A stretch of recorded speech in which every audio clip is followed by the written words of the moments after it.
and welcome to the Mason Cable News Show. I hope everybody had a great weekend and a great slate of classes on Monday. My name's Max Castner. And I'm Ridikat Jinadu. Now, as much as I'd love to talk about the two great basketball wins yesterday, today is Election Day. For those students on campus who are thinking about voting, polls on campus opened at 6 a.m. today and will remain open until about 7 p.m. If you're running a little late or have errands or just want to procrastinate, you don't have to worry because Mason students just have to enter the line at or before 7 p.m. and you'll still have the opportunity to vote.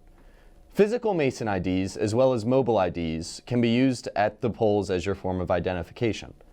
You must be registered on campus to vote in Merton Hall. However, same-day voter registration is available. Democratic presidential candidate Kamala Harris has had a notable career in public service, beginning as the District Attorney of San Francisco, then serving as California's Attorney General, and later representing California in the U.S. Senate. She made history in 2021 as the first woman, first Black, and first South Asian American to hold the office of Vice President. After President Joe Biden dropped out of the campaign in July, Democrats tapped Harris as the Democratic nominee. Her running mate is Minnesota Governor and former Congressman Tim Walz. On the other side of the aisle, former President Donald Trump has launched his third campaign for President of the United States. Trump is the current leader of the Republican Party. He's had plenty of media attention since 2015, which was his first presidential run. Despite challenges from within the Republican Party, such as Nikki Haley, Trump's continued popularity among conservative voters has helped propel him to his third Republican nomination in this election. As for his running mate, Trump went away from his former Vice President Mike Pence and selected Ohio Senator and former author J.D. Vance as his running mate ahead of the election. Now, while these are the two main candidates in the election, there are plenty of other people that are still running. Several third-party candidates are running to give voters an alternative to the two-party system. Lawyer Jill Stein will be the Green Party nominee after previously being the nominee twice before. Former Senate candidate Chase Oliver will represent the Libertarian Party on the ticket. MCN had the opportunity to speak with Chase Oliver himself when Nick Gambill spoke with the Libertarian nominee about his run for president. I'm Nick Gambill, joined by Chase Oliver, the Libertarian Party nominee for president. Thank you for joining us. And thank you for having me. Look forward to speaking to your audience today and just in these final days before Election Day. Yeah. So why did you decide to run for president? Why'd you jump in? Well, I wanted voters to have more options in the two-party system. I am a libertarian in philosophy, but I also just think practically voters deserve to have more than two choices on the ballot. And I had run as a candidate for U.S. Senate as a libertarian in 2022 and gotten national attention when I forced the runoff between Herschel Walker and Raphael Warnock. And so a lot of libertarians said, hey, you did this in one state, why not do it in the other 49 as well, kind of disrupt the system. And that became very attractive to me. And so I decided as a 39-year-old, I wanted to be the first millennial candidate for president. I wanted to kind of make that little bit of history. And so far as I know, I'm the first openly gay candidate for president to be on the general election ballot all over the country. And so I'm excited for that. And also just wanted to really represent our party and our philosophy in a way that I felt was like positive and professional and would help build our brand in a positive way. Yeah, that's awesome. So what would you hope to achieve as president? How's a libertarian going to be different than the usual? Yeah. Well, so if I were elected president, right, in that hypothetical, first and foremost, the entire philosophy of libertarianism was rooted on the idea of the non-aggression principle, which says that if you're not harming somebody, if you're not committing force, fraud, coercion, theft, or violence, or any of those things against other people, you should be left to your own devices because you're exercising non-aggression and self-governance. And so there should be no need for any other kind of government to regulate your life. And so with that, a libertarian being elected president would start scaling back much of what the federal government does, returning that back to the states, to localities, or to individuals, and really streamline what our federal government is doing and cutting a lot of spending. And so, but the first thing that I would do that would be different than my opponents is I would pardon Julian Assange, Edward Snowden, Leonard Peltier, and Ross Ulbricht the second I take the oath of office. Would be the first thing I did, even before I gave a fancy speech talking about what I want to do, right? I would just go to the microphone and say, these four guys are pardoned. And then signal a direction of a balanced budget. That's the other thing. None of my opponents talk about balanced budgets, free markets, or getting the government out of your life. And so those are the big, major ways in which we would see a distinction between myself and my opponents. Yeah, I know Trump has said several times, he's teased the pardon for Ross Ulbricht several times, and instead he pardoned Steve Bannon. There are a growing number of Americans who are dissatisfied with the two-party system. And even after the Democratic Party tapped in Harris instead of Biden, some Americans are still dissatisfied with both nominees. So how do you intend on cutting through the noise in the final days of the campaign? Well, one of the things we've been trying to do is really, really get to work on, letting voters know that there is another option on their ballot. Many people don't even realize that there's an option beyond Donald Trump and Kamala Harris. And so a lot of those voters are wanting to stay home. We're trying to activate those voters by finding the most likely libertarian voters and targeting them through advertising, get out the vote efforts like text banking and phone banking, and really just making the voters aware that, hey, there's another option on your ballot. If you're dissatisfied, the best way to signify that dissatisfaction is to vote for Chase Oliver and Mike Termont. And especially in states where we're the only alternative option on the ballot, which there's a lot of those, where we're the only thing that's on the ballot other than Donald Trump and Kamala Harris, we really want to activate those independents to say, hey, you don't have to agree with Chase 100% of the time, but get out and vote for him. Both major party nominees have said the stakes in this election are incredibly high. So I guess why should voters support a third party candidacy in an election in another election they're told is the most consequential election of our lifetime? Well, first off, you're going to be told that line every 4 years from now. So if this is the first time you're hearing this is the most important election of your lifetime, please get used to hearing that every 4 years, because frankly, every election is consequential, but to say that this is the one that's going to change everything. Overall, whether Kamala Harris or Donald Trump wins, I believe there may be differences in policies and where we stress and priorities, but overall, the United States will be much the same nation that it has been, because we've been electing Republicans and Democrats for quite a long time. And so for me, this is about presenting a clear, bold solution. And what do I say to those, especially if you live in a safe red or a safe blue state, a state that you know already pretty much who's going to win? If you don't live in like one of the 7 that's getting $1 billion dropped into it in political ads right now, you can rest assured that your vote is better invested voting outside of the two-party system. If you live in California, instead of voting Democrat, vote Libertarian to say, I'm dissatisfied with the fact that Democrats aren't anti-war or pro-immigration enough or stressing criminal justice reform. If you live in a safe red state like Texas, vote Libertarian to say, the Republicans aren't doing enough for gun rights. They're not doing enough to open up new avenues for entrepreneurship or cutting taxes. Maybe you're a voter who's concerned about the environment, and you say neither of these parties are doing enough to stress, alternative energy like nuclear power.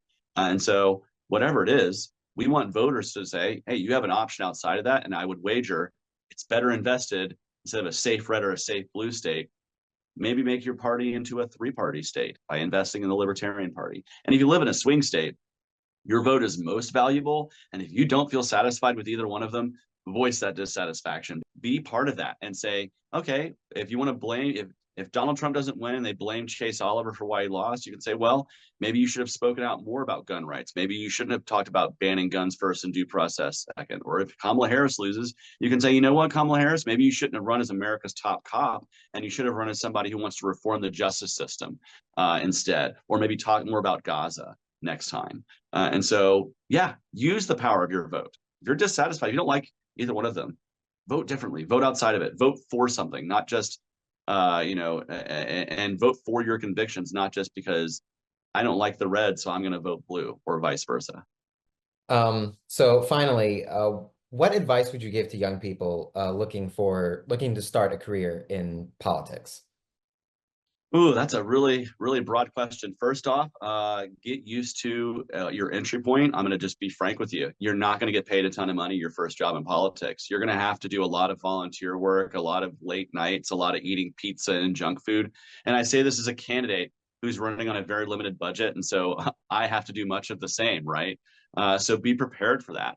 But what I want you to know is that your work will go further and further every campaign. And so if you can invest in being a volunteer in your first campaign, that can get you a position possibly as a paid staffer in the next one. But you have to demonstrate the work ethic and that you want to continue it. And so it is a tough industry, but it's super rewarding, especially when you, and I've had supporters say this, when they're wearing a Chase Oliver for president shirt and someone comes up and says, hey, I just voted for Chase. That's awesome that you have a shirt on. It makes your supporters feel really good. And so, and the last thing is never lose sight of the power of retail politics, especially if you're running in a local campaign.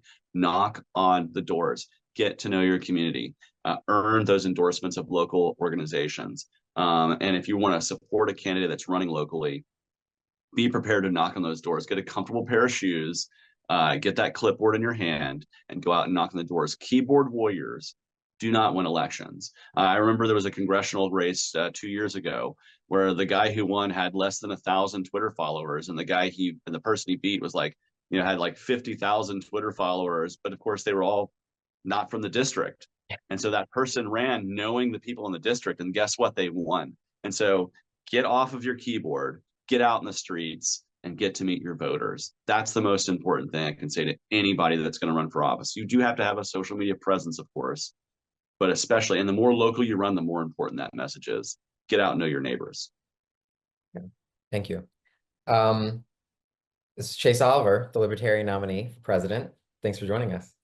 Thank you very much. Peace, love, and liberty to you and everyone who sees this.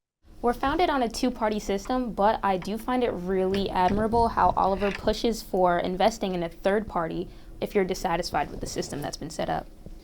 Yeah, I mean, I thought it was fascinating. You have the guy talking about being the first openly gay candidate and really getting into his policy beliefs and how he's kind of takes from both parties, but has the main focus of the Libertarian Party at stake, talking about lack of government intervention in personal lives, but also critiquing Democrats as it pertains to criminal justice. Really, really interesting stuff. And obviously being at GMU, a huge policy and government school, being so close to DC, that last bit about jobs and politics really, really stuck with me. Coming up next, we have author Cornel West, who will be running again as an independent candidate for president. You also have the Socialist and Libertarian Party. Activist Claudia De La Cruz is their nominee. Mason Cable Network's Mary DeMarco spoke with a spokesperson from the De La Cruz campaign, Benjamin Zinovic, earlier this past week. Before we begin, would you be able to tell me about yourself and what you do for the De La Cruz campaign? Sure. My name's Ben Zinovich, and I am a local organizer, largely based in DC, with the Party for Socialism and Liberation, and I'm also a spokesperson for the Claudia De La Cruz campaign. My first question is, why run third party? Sure. Well, we believe that we need to run in third party because, of course, the Party for Socialism and Liberation is an independent party. It's existed since 2004 on the outset of the anti-war movement against the U.S. war on Iraq. And we believe that there's not a full spectrum of democracy when it comes to the ballot box in this country. And we have to be there to be able to offer people a politics that is not just war, inflation, and climate destruction. We believe in the right to a job, the ability to raise your child and not come into debt with it, not come out of the hospital with a newborn with medical debt. We believe in key aspects of the right to a healthcare, education, housing, and we believe that we can really confront and offer these programs by an immense cut in the U.S. imperial system, including the 800 plus bases that are stationed worldwide. And can you tell me a little bit about what specifically the De La Cruz campaign and organization, what they are doing to work on these issues you just mentioned? Sure. So the Party for Socialism and Liberation is based in around or more than 100 localities in the United States. We have an organized presence in about 60 or so major cities, all major cities.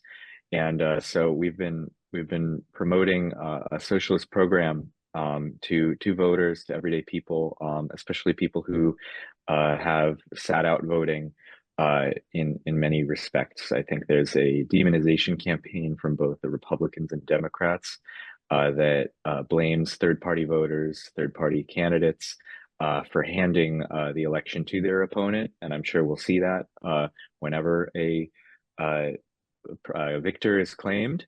But we are largely engaging with people who have lost all faith in this electoral system, and people who are, usually resigned to the fact that Washington does not cater to the needs of working people, but rather favors, the wealth of defense contractors and Wall Street. And continuing on with that thought, what impact have you seen because of the De La Cruz campaign specifically? Sure. Well, in DC, we're engaging in a writing campaign, and so a lot of what we've done involves local leafleting, wheat pasting efforts, putting up posters in asking local businesses to put up posters, and it's been very positive. So what struggles have you guys faced due to the fact that you are normal people? You don't have millions of dollars, from generational wealth. Mm-hmm. Yeah, no, I mean we're a political party that's composed of working class people. It's composed of transit workers, teachers, like college students as well, just service workers, bartenders, table bussers. And so, we use that time that we have, which is obviously sacred, off the clock to work on this, because we believe in such a cause that is in a way, the only way forward. I mean, it's really in many ways a better solution, a solution that's more equitable for working people, or this continued level of barbarism and just sort of austerity and greed for a handful of people. So it's been, I think, very inspiring for everybody to meet more people. There's been, I think, the campaign provides a sense of strength for many people that are going out, feeling, they could never give a speech, or they could never talk to people about socialism in like Shenandoah Valley or Norfolk, where some people wouldn't necessarily agree to the politics of a socialist, assumedly, but there's a lot that people, I think, would agree with the socialist program, that no one has a right to own another person's house. The military does not need near $1 trillion to continue killing poor and working people elsewhere, and then using the poor and working people at home to do the killing. And I think that many of these things seem largely popular in a way, but we have been telling people that it doesn't end at the election. We need more than just an electoral solution. We really need to fight. We've been talking, of course, about the civil rights era, in which these are periods where the Dixiecrats, the right wing, they controlled Congress from 1954 to 1964. It was the same Congress. But I think what really changed between the era of Jim Crow and the Civil Rights Act was the fact that people gained consciousness politically. They felt it doesn't really matter who's in Congress. It's the fact that if we stay organized in our communities, if we're able to level real demands, that we can all agree and we can all mobilize and have a sort of people power that, the last few decades, maybe we feel like that's just sort of a myth and it's something we hear about in history books. I think that if people have that consciousness, we can win. It's not an impossibility, but we have to work. Yeah. And then finally, what advice do you have for college students about voting staying educated and fighting for their rights? Yeah, yeah, no, I think there's not a lot that young people have to look forward to with the issues of AI, great power conflict, as they call it. I mean, it's just, the threat of nuclear war, the lack of job prospects, climate change. These are all things that present a great threat to anybody that feels like they, have a long life to live. And so I think a lot of youth are pessimistic, they're very nihilistic, which is understandably so. And I think that what we have to really focus on is the fact that it doesn't have to be this way. I think that we really can fight for an alternative, and I think that if the leaders have no solutions, that we should be more than welcome to offer new ones, offer a better world. But as I said, I think that we have to fight for it. We can't just say, on election day, November 5th, we're politically engaged. On November 6th, we go back and not turn off the TV or whatever.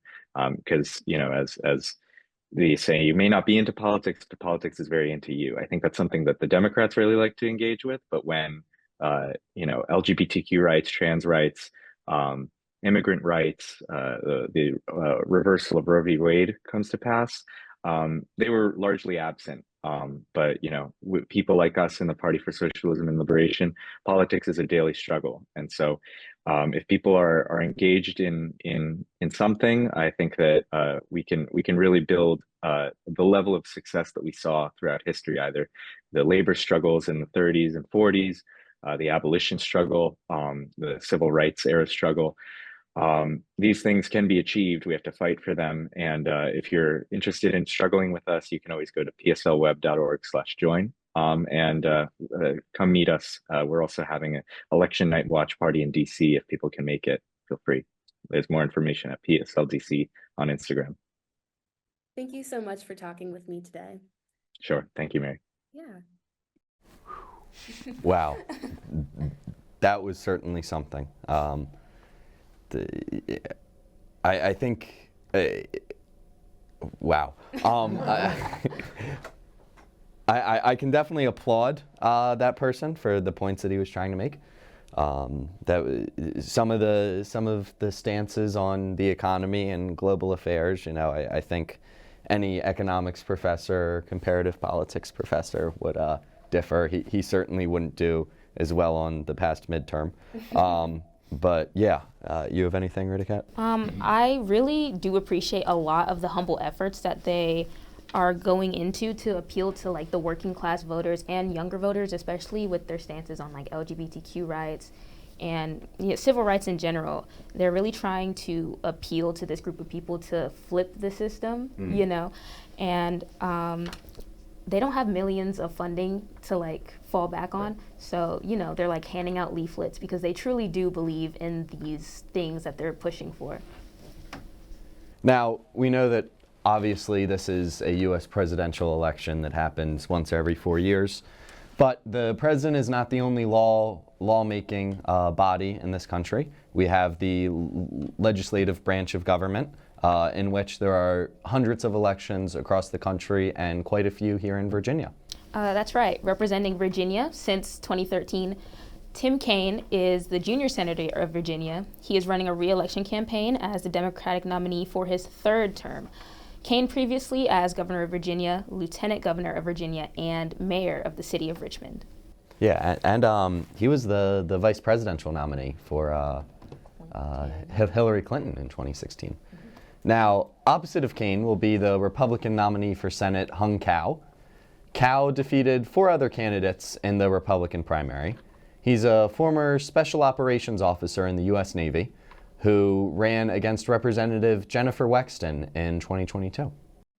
Local elections in the area include the 11th Congressional District in Virginia, which harbors most of Fairfax County and all of the city of Fairfax, including George Mason University. Running for his 9th campaign at re-election, Gerald Connolly is the Democratic candidate for the Virginia's 11th district of the House of Representatives. Connolly was formerly also a member of the Fairfax County Board of Supervisors. Incredibly popular in Northern Virginia, Connolly won his last election with 66% of the vote.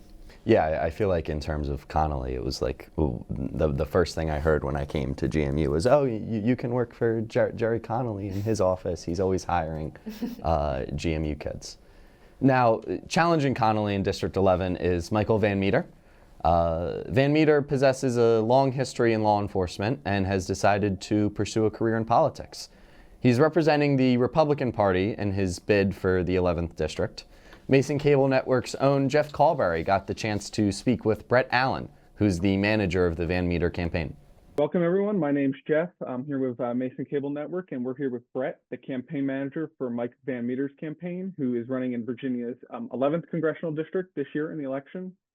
Virginia's 11th, if you're not aware, encompasses most of Fairfax County here in Virginia and the entirety of the city of Fairfax.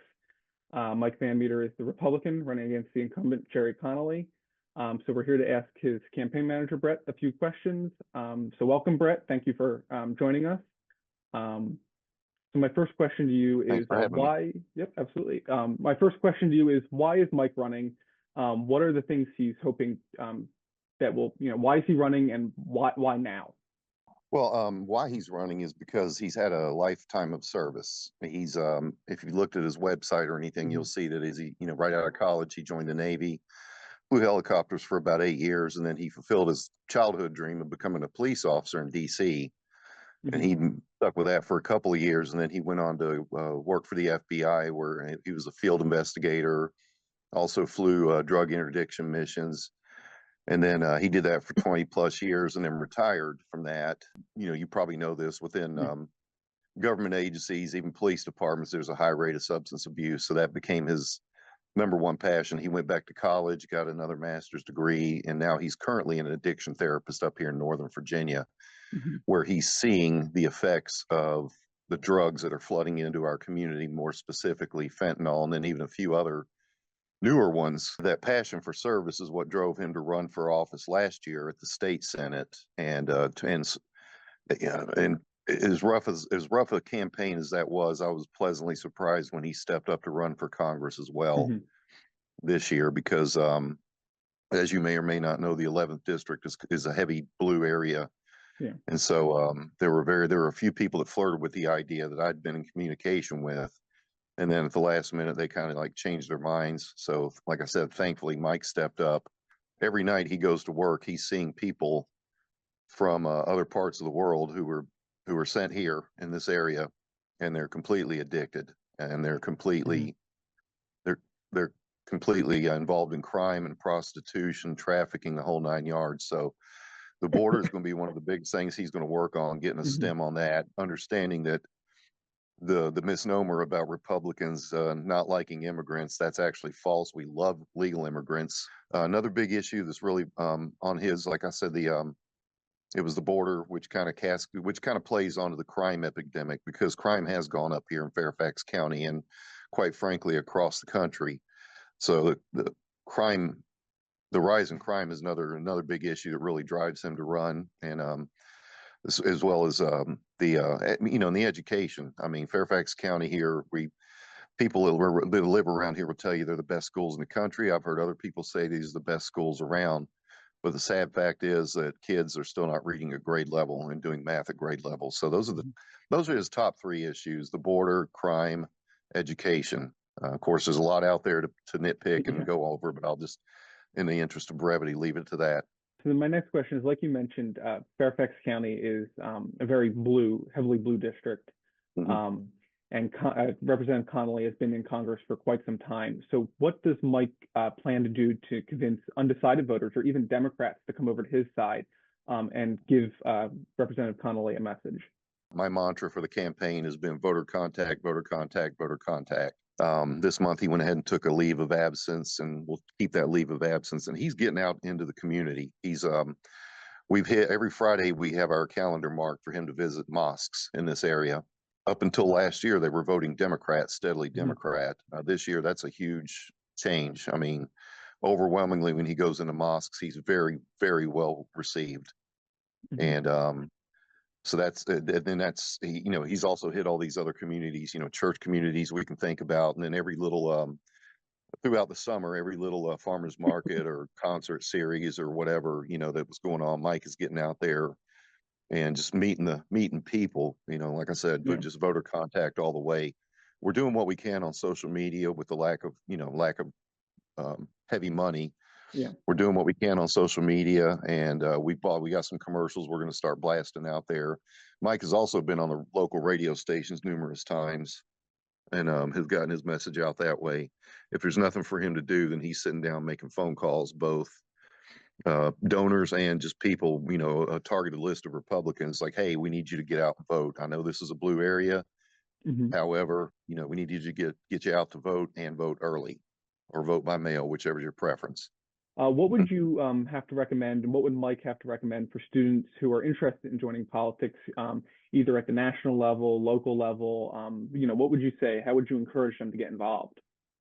I would encourage, and Mike would too, is whether your degree's in poli-sci or not, just start out getting involved. Find your local GOP office, find a campaign, and volunteer. As you can tell, I'm not a college-age student. I kind of joined this business late in life. I think 2019 is when I started getting I was already involved down in the county I live in, and I was getting involved up here as well. And when you learn the ropes that way, you will learn by volunteering. You'll learn like election day operations, what the difference is between a magisterial district and precinct, and more importantly, you'll get to know a lot of those people involved. Start getting at the grassroots, maybe become a precinct captain or help a precinct captain in your neighborhood, just to start from the ground there. And eventually it'll, like what happened to me was, people started offering me actual jobs. As you mentioned, Mike has a long experience in law enforcement and military careers. We know that there's quite a few members of Congress who have military and law enforcement backgrounds. How does he plan to work with them if he makes it to Congress? And how does he plan to help benefit the veteran and law enforcement communities here, not only in America, but here in Fairfax, where they're so prevalent? Yeah, well, I'm certain he'll glom on and latch on to any fellow veterans out there, veteran police officers, veteran FBI, veteran Navy, Air Force, Army, whatever, Space Force, whomever. I'm sure he'll learn who those folks are and be happy to work with them on any sort of legislation, be it bipartisan especially. The Department of Defense has very few functions, and that's just to break things, scare people, or otherwise kill them if all else fails. That's their mission essential functions. We need to focus them more on being the war fighters that they were in the past. And this business of using the military to social engineer things is incredibly wrong. It's a waste of taxpayer money, and it's a waste of our veterans and the active duty's time, quite frankly. If you have any thing to say to the students here at George Mason who will plan on voting on Election Day or will be voting early in the Fairfax area, is there any final message you have to say to them to not only convince them to vote, but to vote for Mike Van Meter? Yeah, definitely. Get out and vote early. I mean, we've been preaching that for the last 3 years, ever since COVID extended the voting days. We have election season now rather than election day. So you have plenty of opportunities. There's about 13 to 16 satellite locations open right now. The government center in Fairfax is one of them, Fairfax Government Center. And then, of course, there's Burke Library down the street. And you could call the Fairfax GOP office to get a list of it. So find it close to get out there and vote early. And when you get out there to vote, walk up to the Republican tent and say hello to them, ask them questions. And if you're undecided, walk over to the Democrat tent and, introduce yourself and ask them questions. Because there's people out there ready to hand you a sample ballot.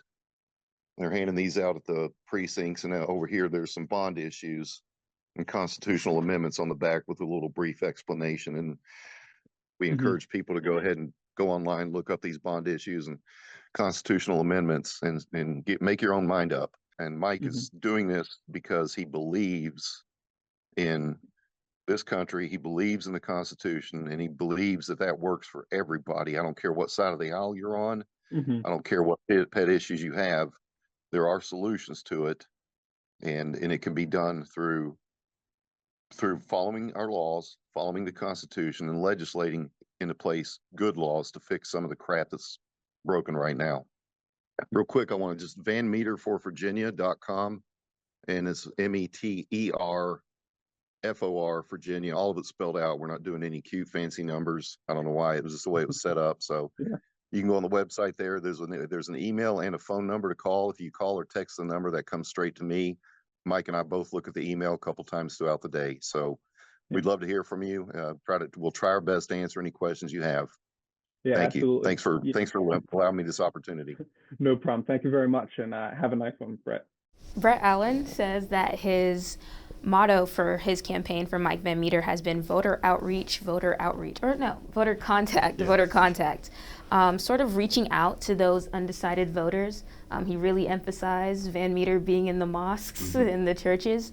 And I like how he tied that into his advice to political science students like you and me, getting involved in the community, volunteering, because at the end of the day, it's all about your impact on the community. Right. I feel like he echoed a lot, or said a lot of similar things to Chase Oliver earlier, the libertarian, as it went to voter outreach, voter contact, and, making your presence known, whether that's through actually meeting people or social media.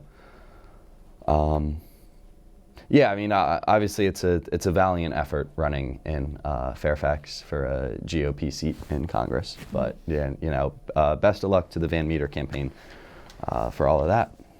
Another nearby district is the 10th district, which covers all of Loudoun, Fauquier, and Rappahannock counties, parts of Fairfax and Prince William counties, as well as the cities of Manassas and Manassas Park. Current Representative Jennifer Wexton has chosen not to run for re-election after being diagnosed with progressive supranuclear palsy. This has opened up Virginia's 10th congressional district for 2 new candidates. Yeah, so running in District 10, you have the Democratic candidate Suhas Subramaniam. They are currently serving as the senator in the Virginia General Assembly. In 2019, he was the first South Asian ever to be elected to the Virginia General Assembly. Once again, Jeff Carberry spoke with Senator Subramaniam about his campaign for Congress. My name is Jeff. I'm sure you've seen me in some of the other interviews, but I'm here today with Senator Suhas Subramaniam, who is the senator from the Virginia's 32nd senatorial district in the state Senate down in Richmond, and he is running for Virginia's 10th congressional district, which, if you don't know, includes all of Loudoun, Rappahannock, and Fauquier counties, the cities of Manassas and Manassas Park, as well as parts of Prince William and Fairfax County. So we thank the senator for joining us today. He's here to talk a little bit about his congressional run and about the upcoming election. So thank you very much for joining us. Why did you decide to run for Congress, and why now?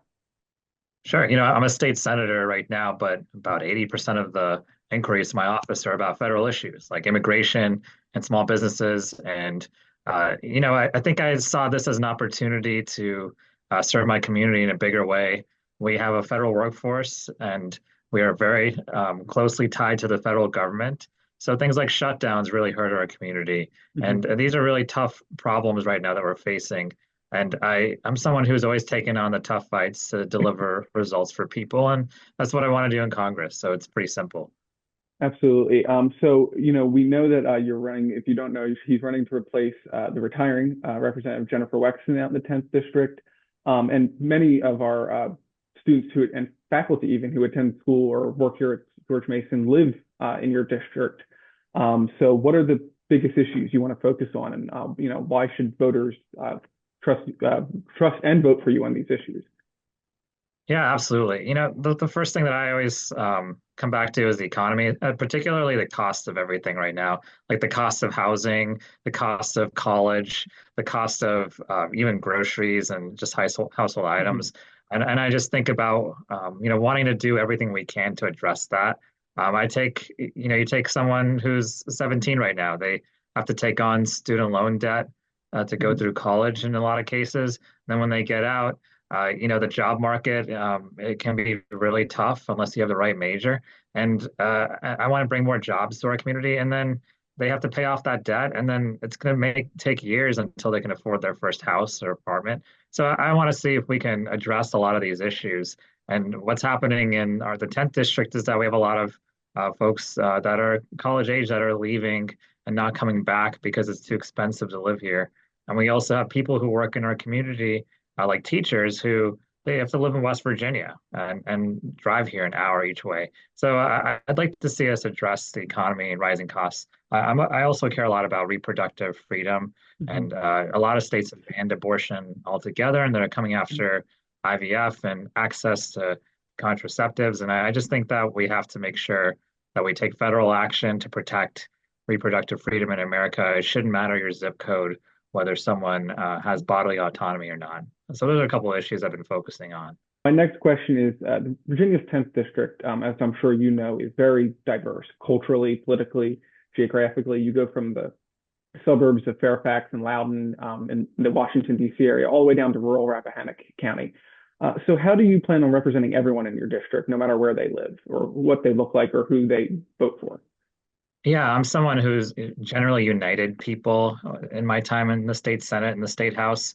I think one of the keys to getting things done is by bridging the divides in our politics. It's seeping into our neighborhoods to have neighbors that won't talk to each other because of politics. I'm sure it happens on campus too. I just think that we'll do more together if we're united, and that's why I'm the only candidate I think in the country who's endorsed by a Democrat like Jennifer Wexner, who's the incumbent, as well as the person she beat to get there, a Republican, Barbara Comstock. It's pretty unique, but it's because I've been someone who's worked well across the aisle. And even if I don't see eye to eye with someone, I'm always going to listen. I'm always going to make them feel like they have a voice. And even when we don't agree, we'll still agree on the style and the approach. So the last couple of years, you spent time down in the Virginia State Senate and as well as the Virginia House of Delegates in Richmond. Before that, you also worked in the White House and were a volunteer EMT firefighter. So how did those experiences prepare you for potential time in Congress? When I was in the White House, I started to understand the power the states have over policymaking, especially issues like education. And then when I got to the state level, I started also understanding the power of the federal government because of what we can't do at the state level. And so immigration is a good example of that. I was able to do a lot on education policy as a state lawmaker, but I couldn't do anything on immigration.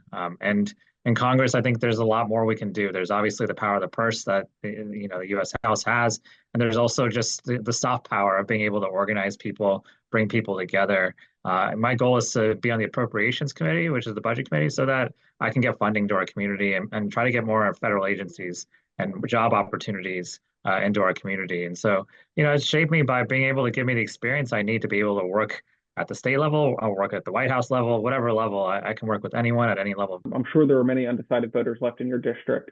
How do you convince undecided voters, especially in areas that maybe aren't as Democratic leaning, such as Loudoun or Fairfax County, to come onto your side and vote for you in this election? Yeah, it really depends on their values. The contrast in this race is you have an opponent who is the member of the group that wrote Project 2025. I think that's bad for our economy. I think that's bad for women's reproductive freedom. And I think it's not a great fit for a district. But there might be some people who really support those types of policies and think that federal government workers should be fired and think that abortion should be banned. Like some people may feel that way. And so I may not be their candidate, but they can at least know that I will, give them a voice in Congress, and I'm happy to listen and hear them out.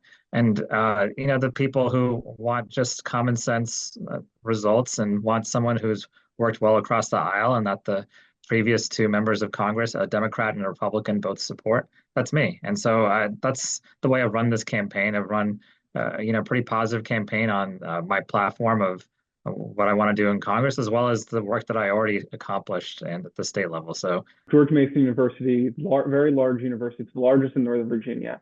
There's a lot of politically active students. So many of these students might be wondering, as young voters who are only in their teens, early 20s, how do they get involved in politics, and how can they, work to make their community and country a better place? The first thing is to register to vote, and the second thing is to vote. Let's start there, because I think a lot of lawmakers don't listen to young people because they don't think that they vote. And so if you listen, if you want a voice, start by voting.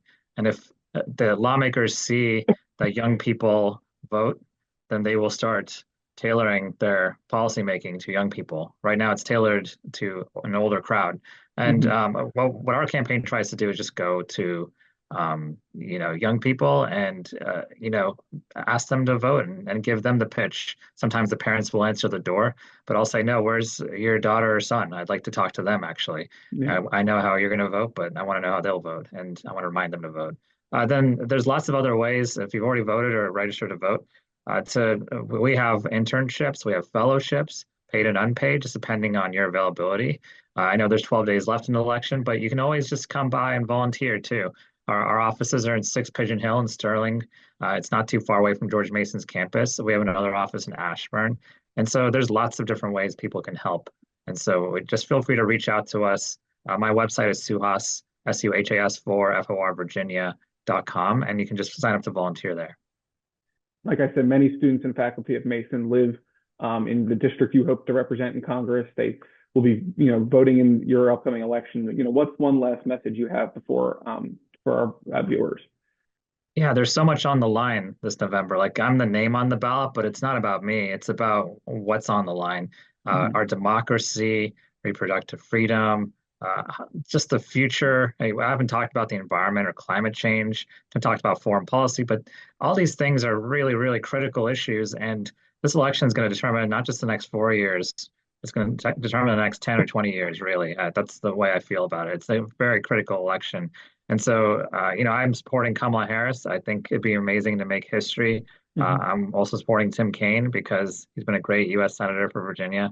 And I'm on the ballot too, Suhas Subramaniam. And so please come out and vote if you haven't already. And please make sure that your fellow classmates vote too, because if you exercise your right to vote, you will have a huge say in the future of this country. So everyone, Senator Suhas Subramaniam, we thank you very much for your time. Everyone here at Mason Cable Network very much appreciates you spending your time with us. So thank you very much. Thank you so much. Thank you. Thoughts? It's a lot of what we're hearing from the Harris campaign. Specifically his quote on how we do more together more united than apart. It's like verbatim of what we heard from Harris in the debate with Trump. Right. He also touches on, moving into the future, appealing to younger generations, how he'd rather, ring the doorbell and talk to somebody's sons and daughters than them. He's really empathetic towards students and teachers.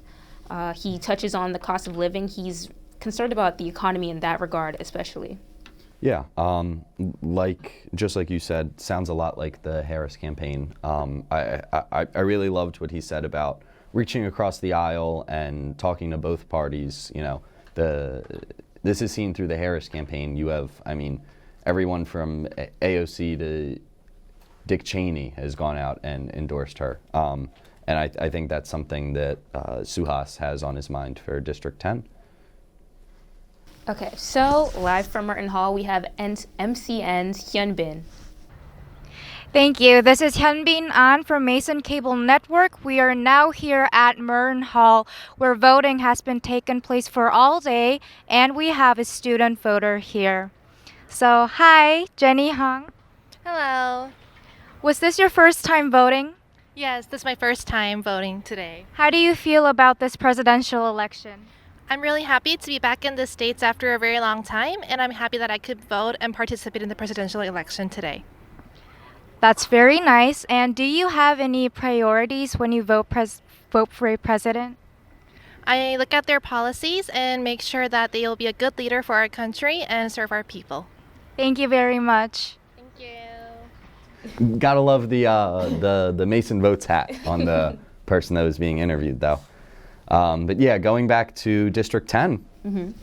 Now we have lawyer and healthcare advocate Mike Clancy is the Republican nominee for the 10th District. Clancy, who is a former Department of the Navy lawyer and who now works with the Northern Virginia Chamber of Commerce, is running to flip the 10th District from blue to red this year.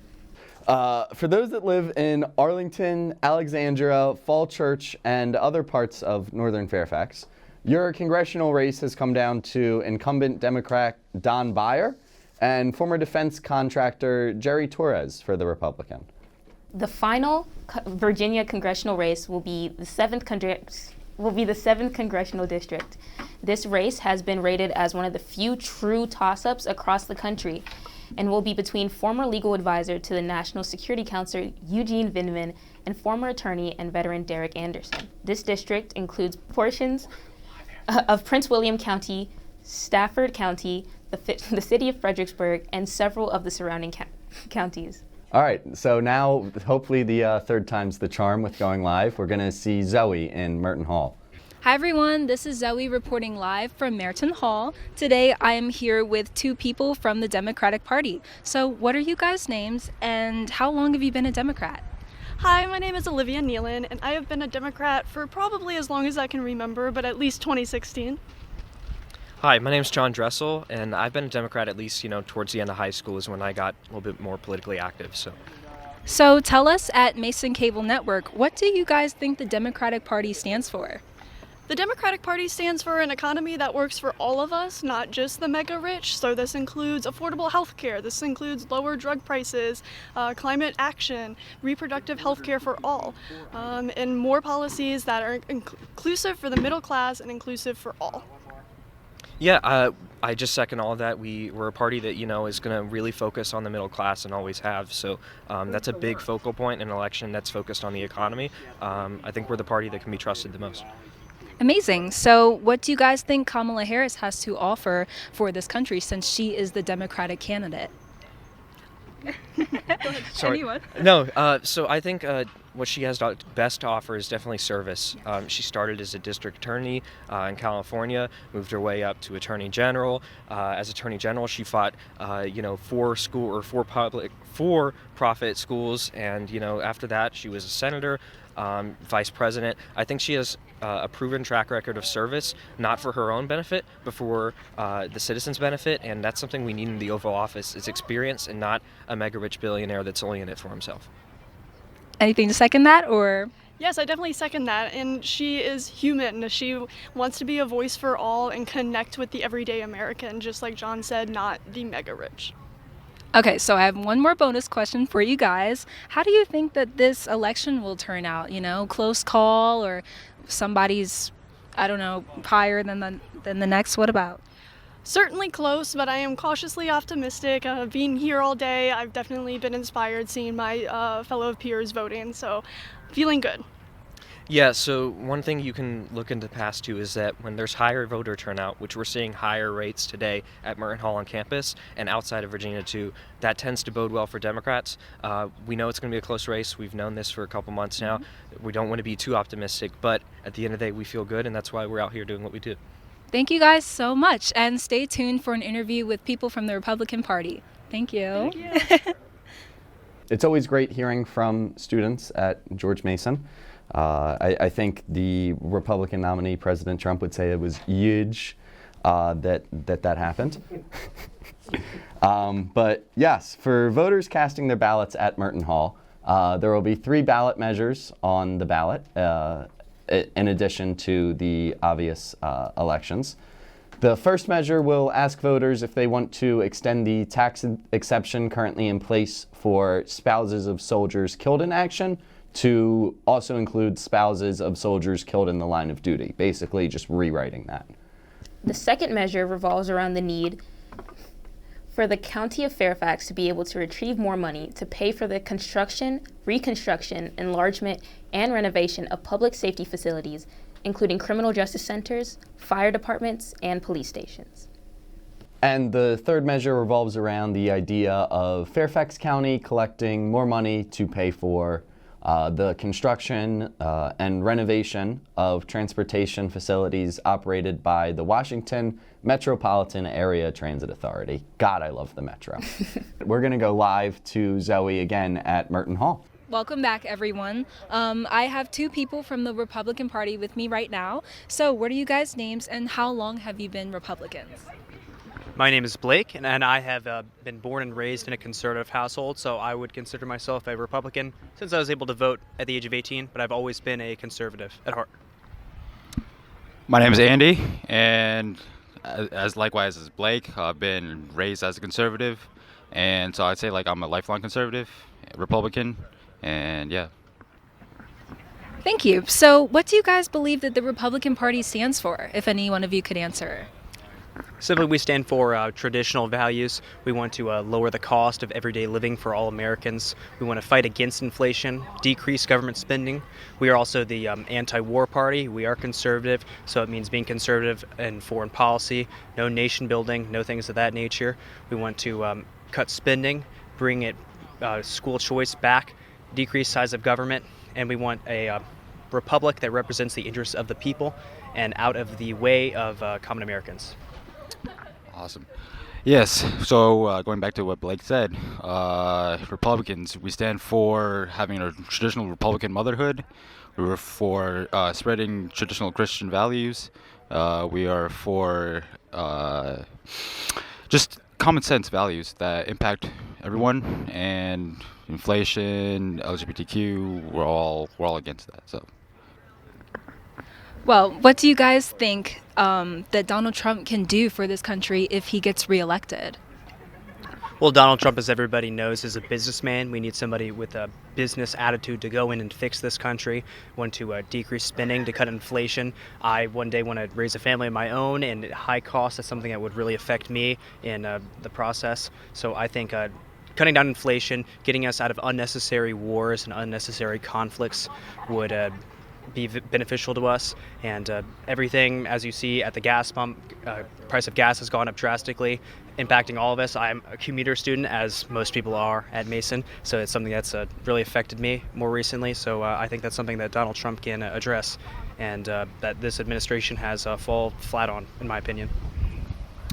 Yes, Donald Trump will also make our communities safe. He will keep our borders secure, and he will make America a great place to live once again. And now, just a question that I ask everyone: how do you think how do you predict this election will turn out? Do you think it's going to be a close call? Are you feeling optimistic? Go ahead and tell Mason Cable Network. I think it'll be pretty close regardless of the victor. I think it's important to remain civil regardless of opinion. And I do believe Trump will win. At the end of the day, Virginia, we'll see how close that gets. But swing states such as Pennsylvania, Georgia, I think those are states that will lean Republican. I think he can definitely win those by speaking to the blue-collar workers, forgotten Americans. And I think Trump has this in the bag, in my opinion. Yes, I agree as well. I think that Trump will win this election, but it's going to be close, and so we need everyone to get out there and stay in line and vote. Thank you both so much for taking the time to talk with me today, and everyone stay tuned for one more interview.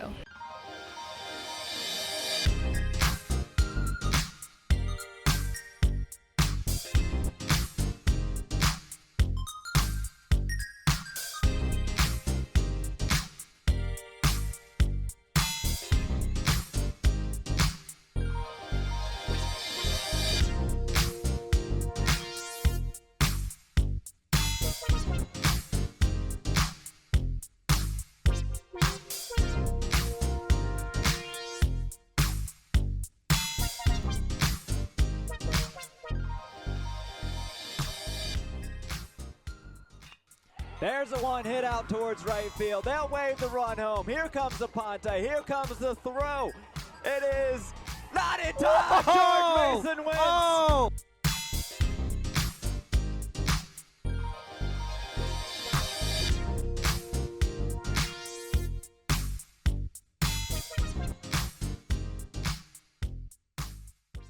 WGMUradio.com. You know, it wasn't my idea. Today's show with our special guest interview. Transition for this team in the new conference. Welcome to a special It's been edition of the a First great Pick. transition for me personally. I love Mason. The very talented David Keckner. I'm great. How are you doing? Reed, Jonah, it was a pleasure having you on the show today. Thanks, dude. I'm Ben Simpson. On the phone today, we have Drew McGarry, successful author, writer. You're listening to WGMU Radio on WGMUradio.com. Welcome back. I'm Trevor, and I'm joined by Orlando Cabrera, who is a Democrat who has worked with both campaigns and is active with the campaigns, working as an advisor to election strategy. Yeah. So I'm a Democrat. I have not worked with both campaigns, but I have a fair amount of connections in both campaigns. I've worked historically with Democratic campaigns, including on issue campaigns. I used to be a staffer for Demand Justice, and before that, and still I am connected to Democratic organizations across the country. So with your connections to the campaigns, can you give us a little bit of insight into the confidence behind these campaigns? Sure, yeah. So really at this moment, what we're seeing is that both campaigns are showing a fair amount of confidence. On the Democratic side, we are seeing a lot of good movement in ground game. We're seeing a lot of people both in the battleground states and in states that we thought might not be competitive, showing a lot of enthusiasm for Kamala Harris. On the Republican side, there's also a lot of confidence, and a lot of that confidence is based on their perceived ability internally. We don't necessarily agree on the Democratic side. Their perceived internal belief that they can recreate the coalition that elected Donald Trump in 2016, even though that same coalition did not show up in as great of numbers in 2020. Yeah.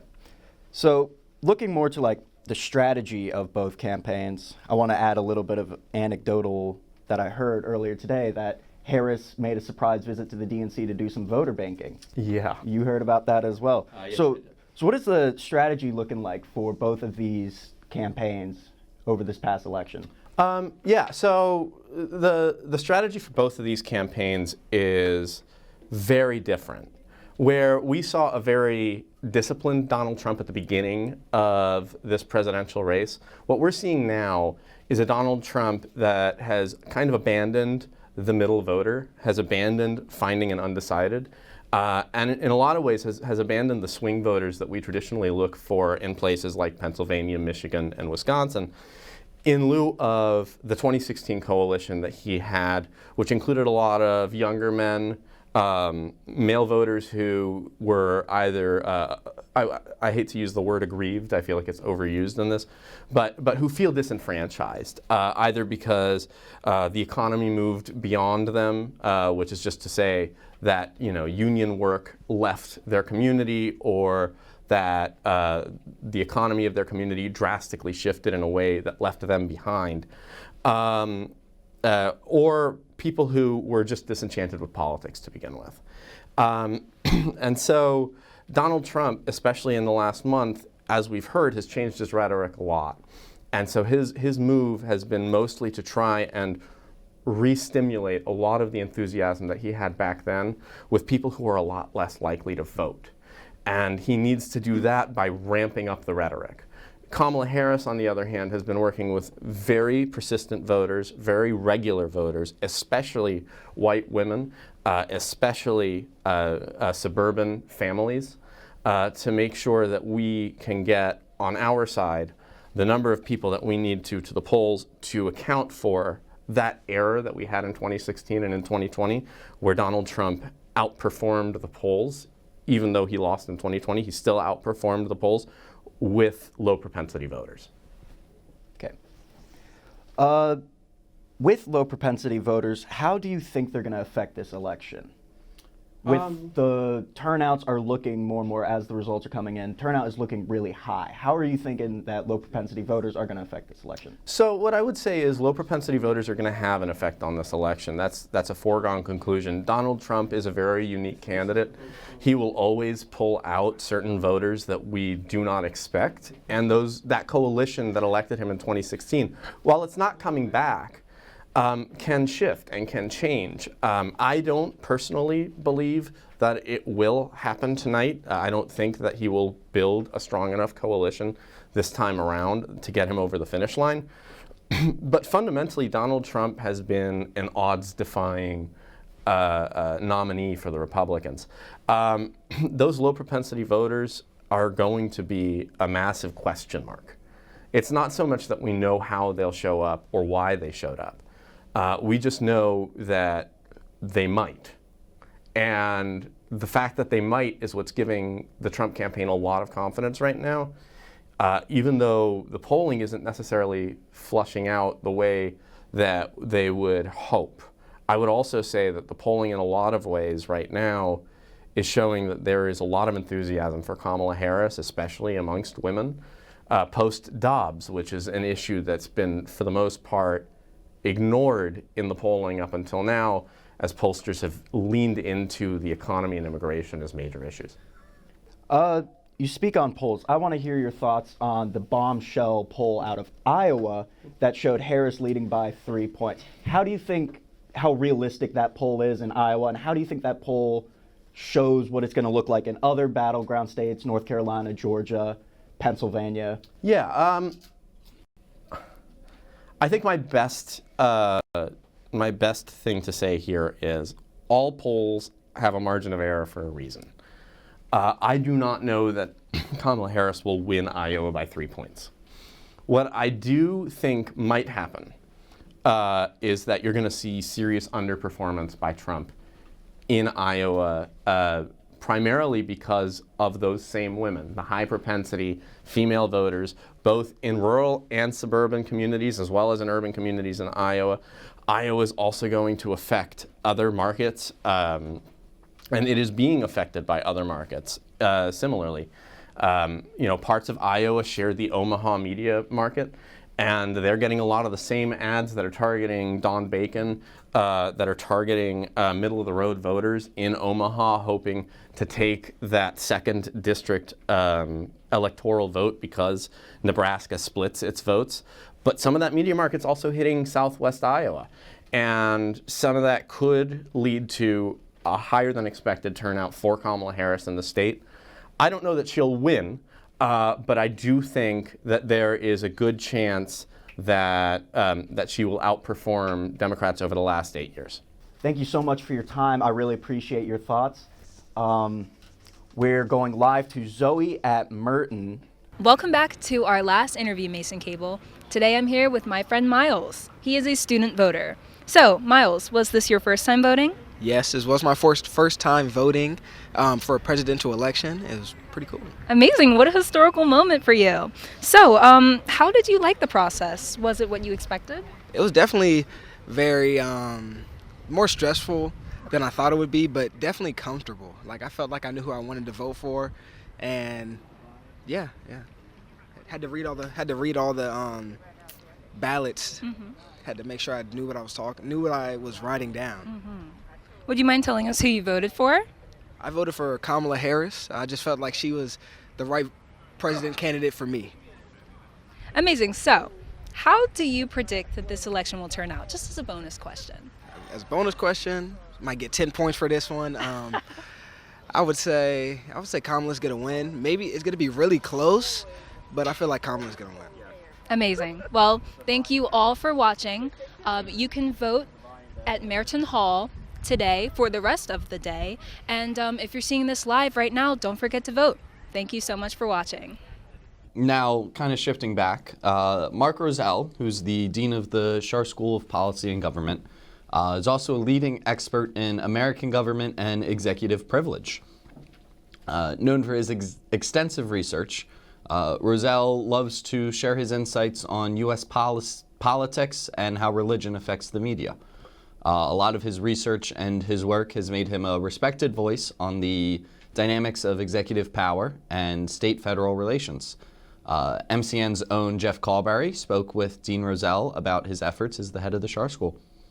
Hello, everyone. I'm here with Mark Rozelle, the Dean of the Schar School of Policy and Government here at George Mason University. He has agreed to do an interview today to talk about the upcoming presidential and, I guess, total election. We have a couple Senate and House races coming up as well. So we're ecstatic to have him here today. So Mark, welcome. Thank you for joining us. And so I guess we'll start off with the first question. What are the biggest issues at stake in this upcoming election, both at the presidential level and at local and Senate election levels as well?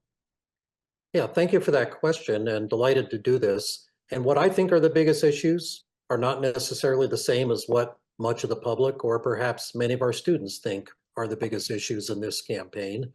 But I want to emphasize that first, the public polling data suggests that, not surprisingly, state of the economy, inflation, the quality of life issues generally that drive voting behavior in America are at the top of the list, but also immigration policy is a big concern, abortion rights, and many of the other typical issues in American politics, which tend to be more domestic than international, that drive voting behavior.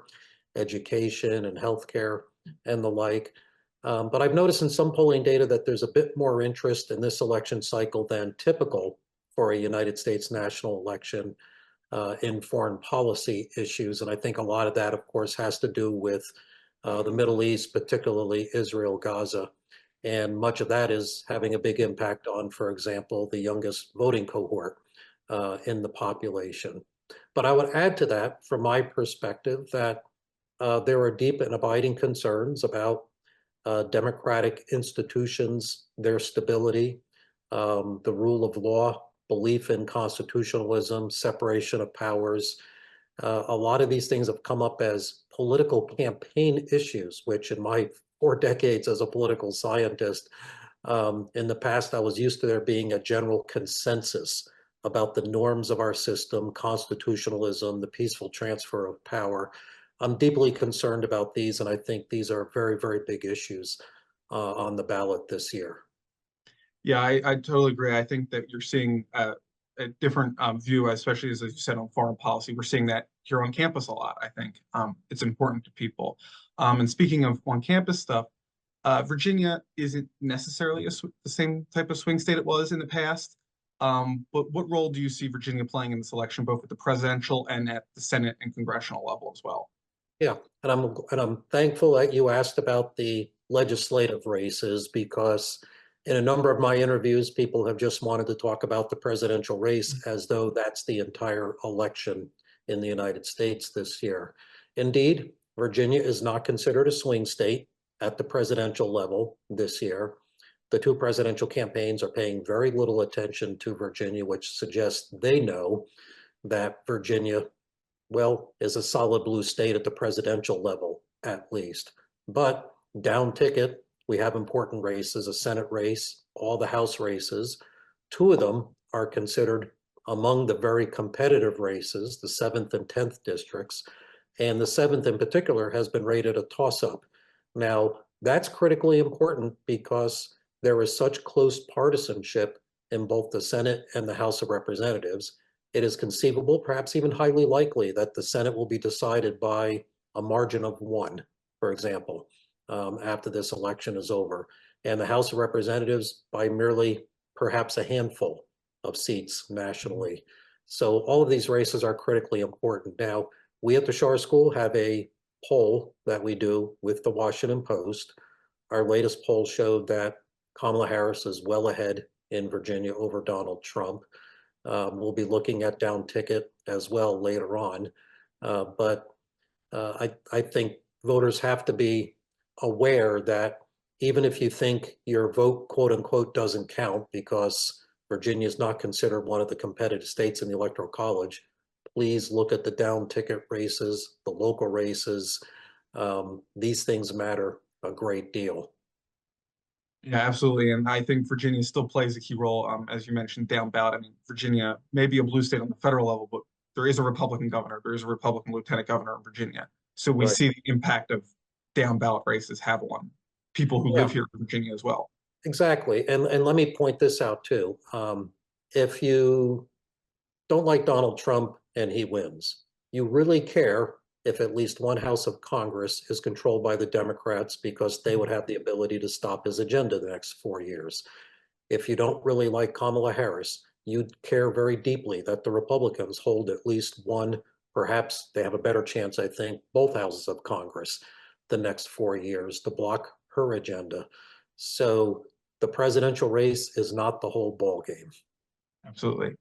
And I guess the third question I have for you is, we all see it. There's constant campaigning. We all get the campaign text. We all see the ads on television. And we know there's political divisions in this country.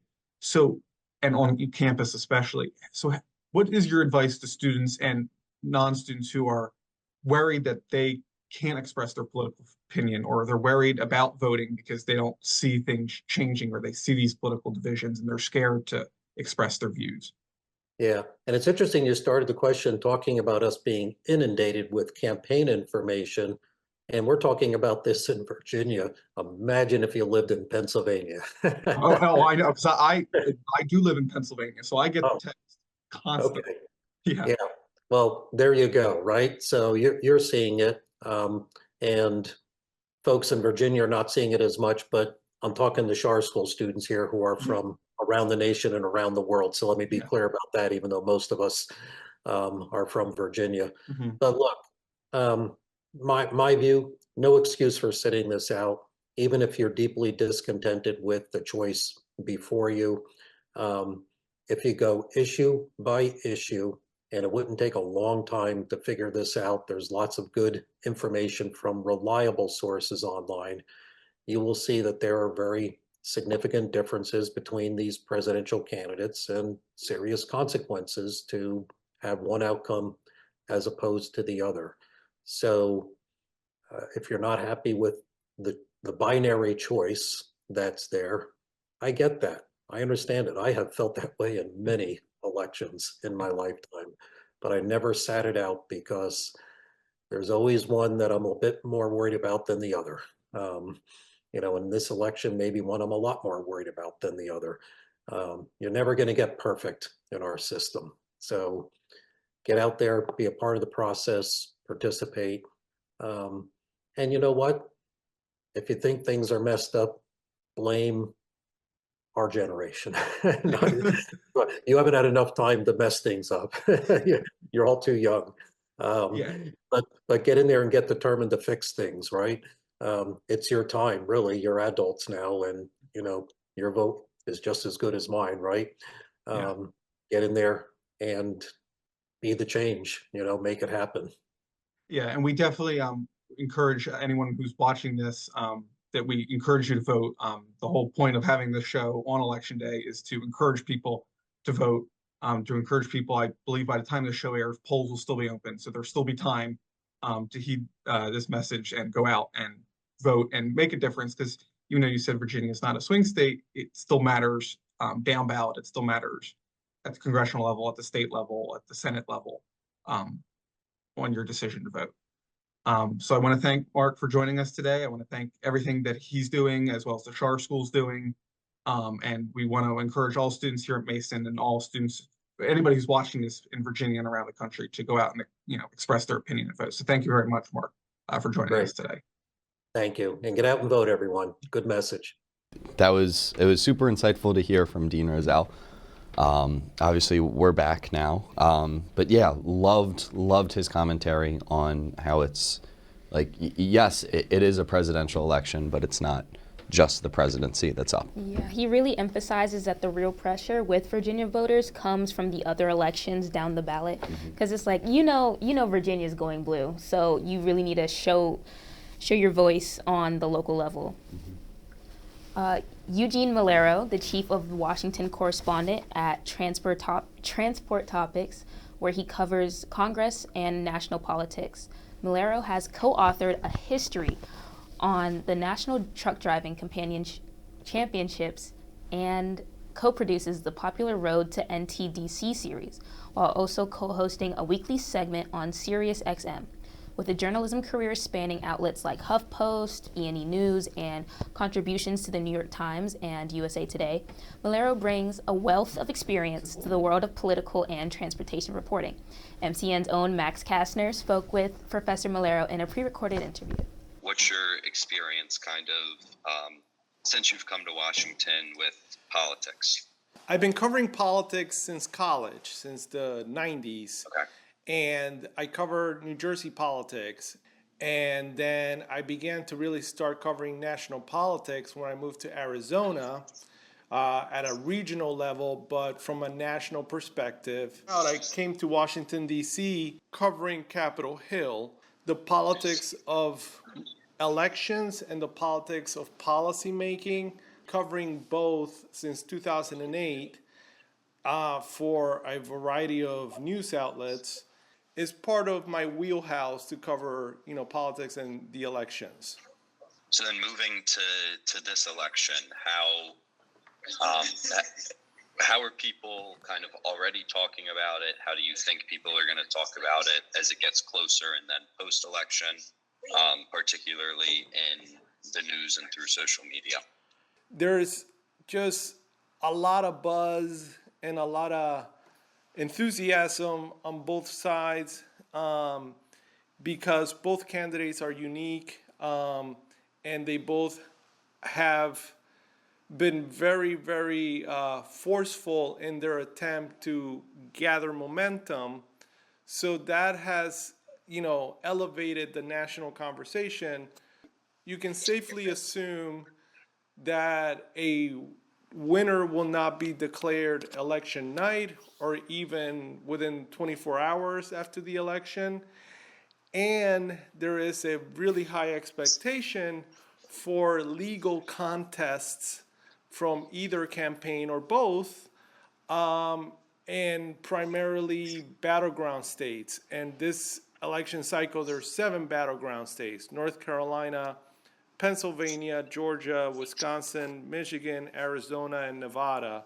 And if that happens, if that scenario happens, that would clash with the habit that we have formed in expecting instant information. So then that could create a flashpoint in a post-election season. There could be some governmental paralysis until the presidential is decided, and there is where I see a parallel with the election in the late 1800s of Rutherford B. Hayes and Samuel Tilden, because their election was not decided, and then it went into Congress, and it was Congress that decided that. If either side really, really has validity and legal challenges, and those challenges drag on for like 6 months or even a year, I see a scenario in which the federal government, the principals in our federal government, will also take action. I'm also saying that that also could not happen. Like, one candidate can win by a landslide, so this whole scenario wouldn't even happen. What are your more general thoughts on the election, its coverage? I've been surprised at the fact that we only saw one debate between the current candidates. It is uncommon not to see a debate on foreign policy. So that to me was somewhat surprising. Then 2 assassination attempts on a candidate. I don't see a national conversation about that. I think is somewhat strange.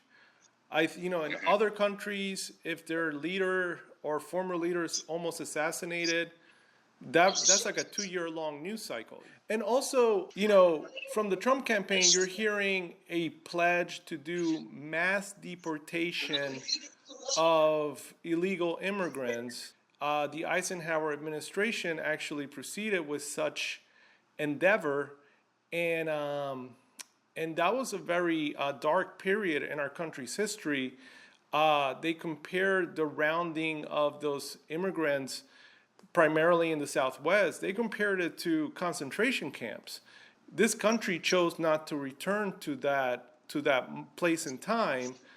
So are we, as a country, going to revisit that? We have the potential of having the first woman president, which will be super historic. Huge.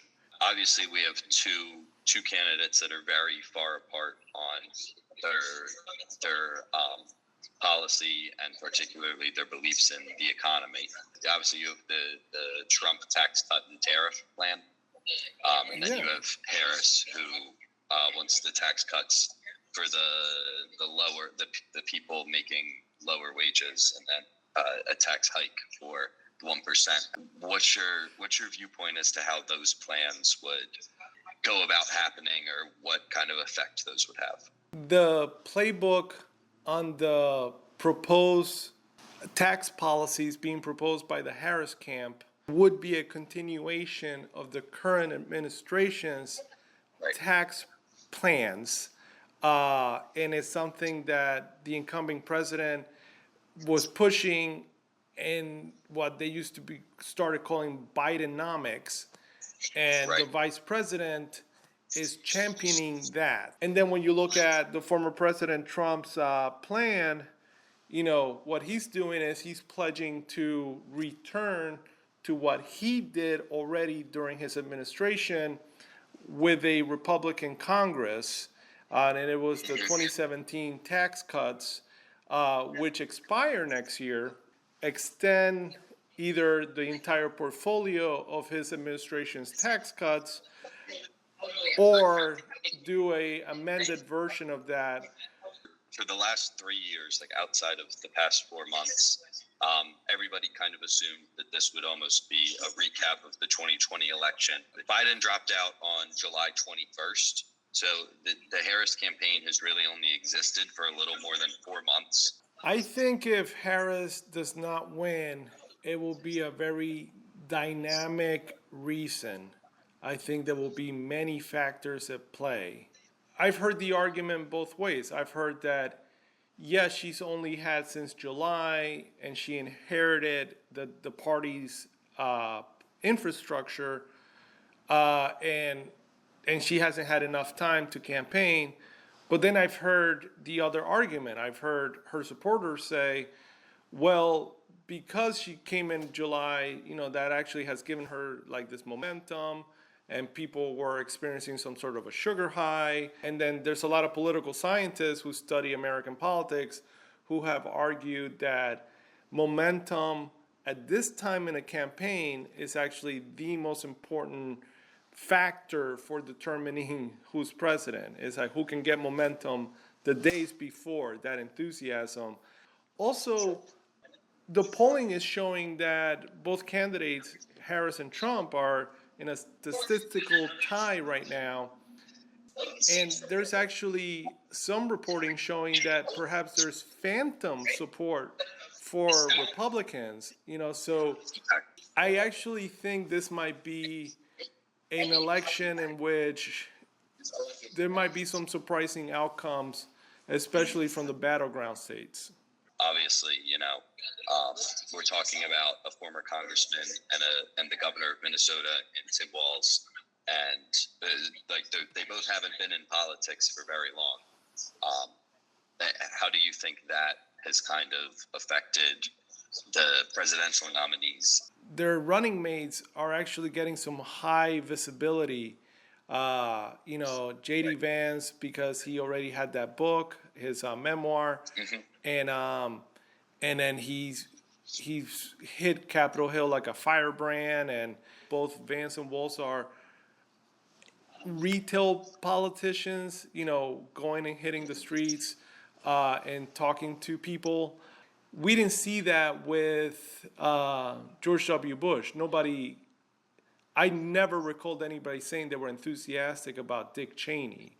The times have changed to a point where so many things matter, and now these running mates matter. So I do think that they are making a difference in their own way for their campaigns. If this actually aligns with the year 2000 or 1876, or even, post-Kennedy assassination, there was a lot of turmoil. I do think that regardless of the outcome of this election, this will be one that 20, 30 years from today, we will study this and we would actually say this was a turning point in this country's history. Thank you so much for your time. Great chatting with you. Professor Malero was just a real pleasure to interview. Loved hearing from him. We were having some technical difficulties with getting Zoom recorded, but we got the audio and managed to make it work. And yeah, he had phenomenal insights comparing this election to the 1876 election and the election in 2000, and talking about momentum and really going in depth on a lot of things. Next up, we have Dr. Jennifer Victor, who is an associate professor at the Schar School of Policy and my professor for Gov 103 and Gov 319. So hopefully we get a little extra credit for this. But at the Schar School, Dr. Victor has focused her work a lot on dealing with Congress and how kind of politics work. So congressional studies, legislative behavior, partisanship, finances, just a lot of political topics. Before she got at Mason, Dr. Victor worked in the office of the former North Dakota Senator Kent Conrad and was a professor at the University of Pittsburgh, something that she talks about a lot. DemLab's very own and a good friend of mine, Trevor Tharp, sat down with Dr. Victor to discuss the Schar School and their work ahead of the election. Hi, my name is Trevor Tharp, and I'm joined today by Dr. Jennifer Victor, a professor with the Schar School, who specializes in U.S. election and legislation. Today she will be talking with us about Mason's role in the upcoming election. You work for the Schar School and you're the head of the Democracy Lab. You play a massive role in the upcoming election. What is the goal for this upcoming election? So I'm really interested in the topic of how civic engagement happens in student populations. Since this is my third year as the faculty director for the Democracy Lab, which is the first year residential learning community here at Mason.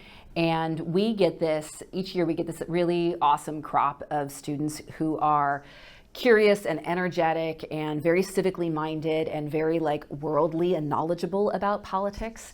And it's a very rewarding group of students to work with, particularly to sort of introduce them to a side of politics that many of them are not familiar with, which is the social science, and looking at politics from an analytical point of view rather than sort of from a partisan or advocacy point of view, which is where a lot of students come with their experience. But so I can take the Democracy Lab students, introduce them to this sort of analytical side of politics, and use that to motivate studies about how elections work on campuses and how students get engaged with elections.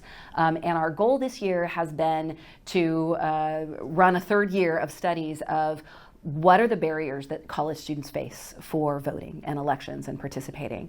Because it turns out that college students are a very unique voting population. And even though the rates of voting among college students tend to be reasonably high, college students face an enormous number of barriers to accessing the ballot and to voting. Most college students, not most, but many college students have more than one address. This multiple address thing winds up being very confusing for a lot of students because they assume they need to vote at home, but what if they want to vote here? And it turns out students have a choice. They can decide if they want to vote at home or if they want to vote with a local address. And so just helping students work through the legalities and the rules and the process to engaging in civic participation is really rewarding for this working with the student population. Despite the barriers, why is it important for students to get out and participate and register to vote and just vote in general? Yeah, so the research shows that the types of political experiences that people have when they're young, like between 18 and 24, often those political experiences resonate for their whole life. And so if when you're in college, you have a hard time with voting, or maybe you go to try to vote and you're turned away because you filled out your registration form wrong, or something else happens that's a negative experience, and you're kind of turned off by voting, that type of sort of rejection of the process can last for a whole lifetime. So we might lose a voter for 10 or 20 years down the line. And so we know that civic habits set in at a very young age. And so figuring out how to help students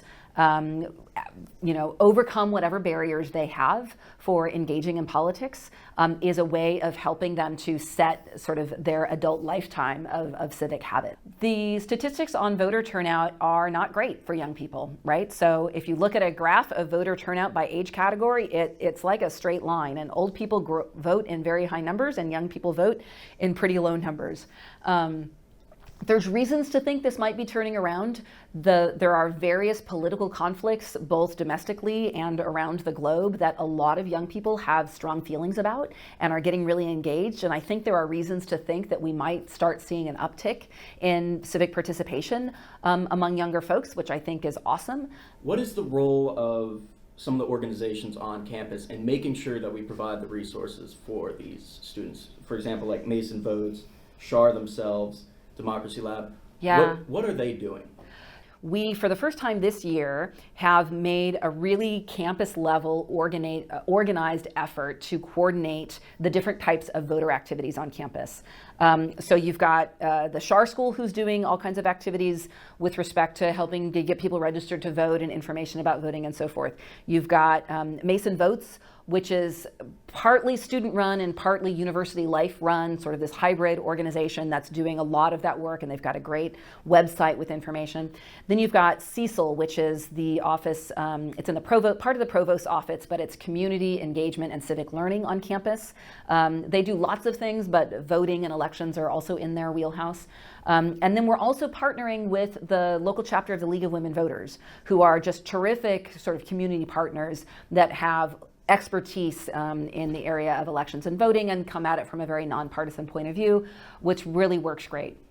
So between all of these units, we are having weekly calls to talk about what our needs are, where the different activities and events that are coming up on campus, who needs support and how, and just pooling our resources in a way that have really stepped up our game to get. We've registered more than 300 students to vote on campus this year, and we have never.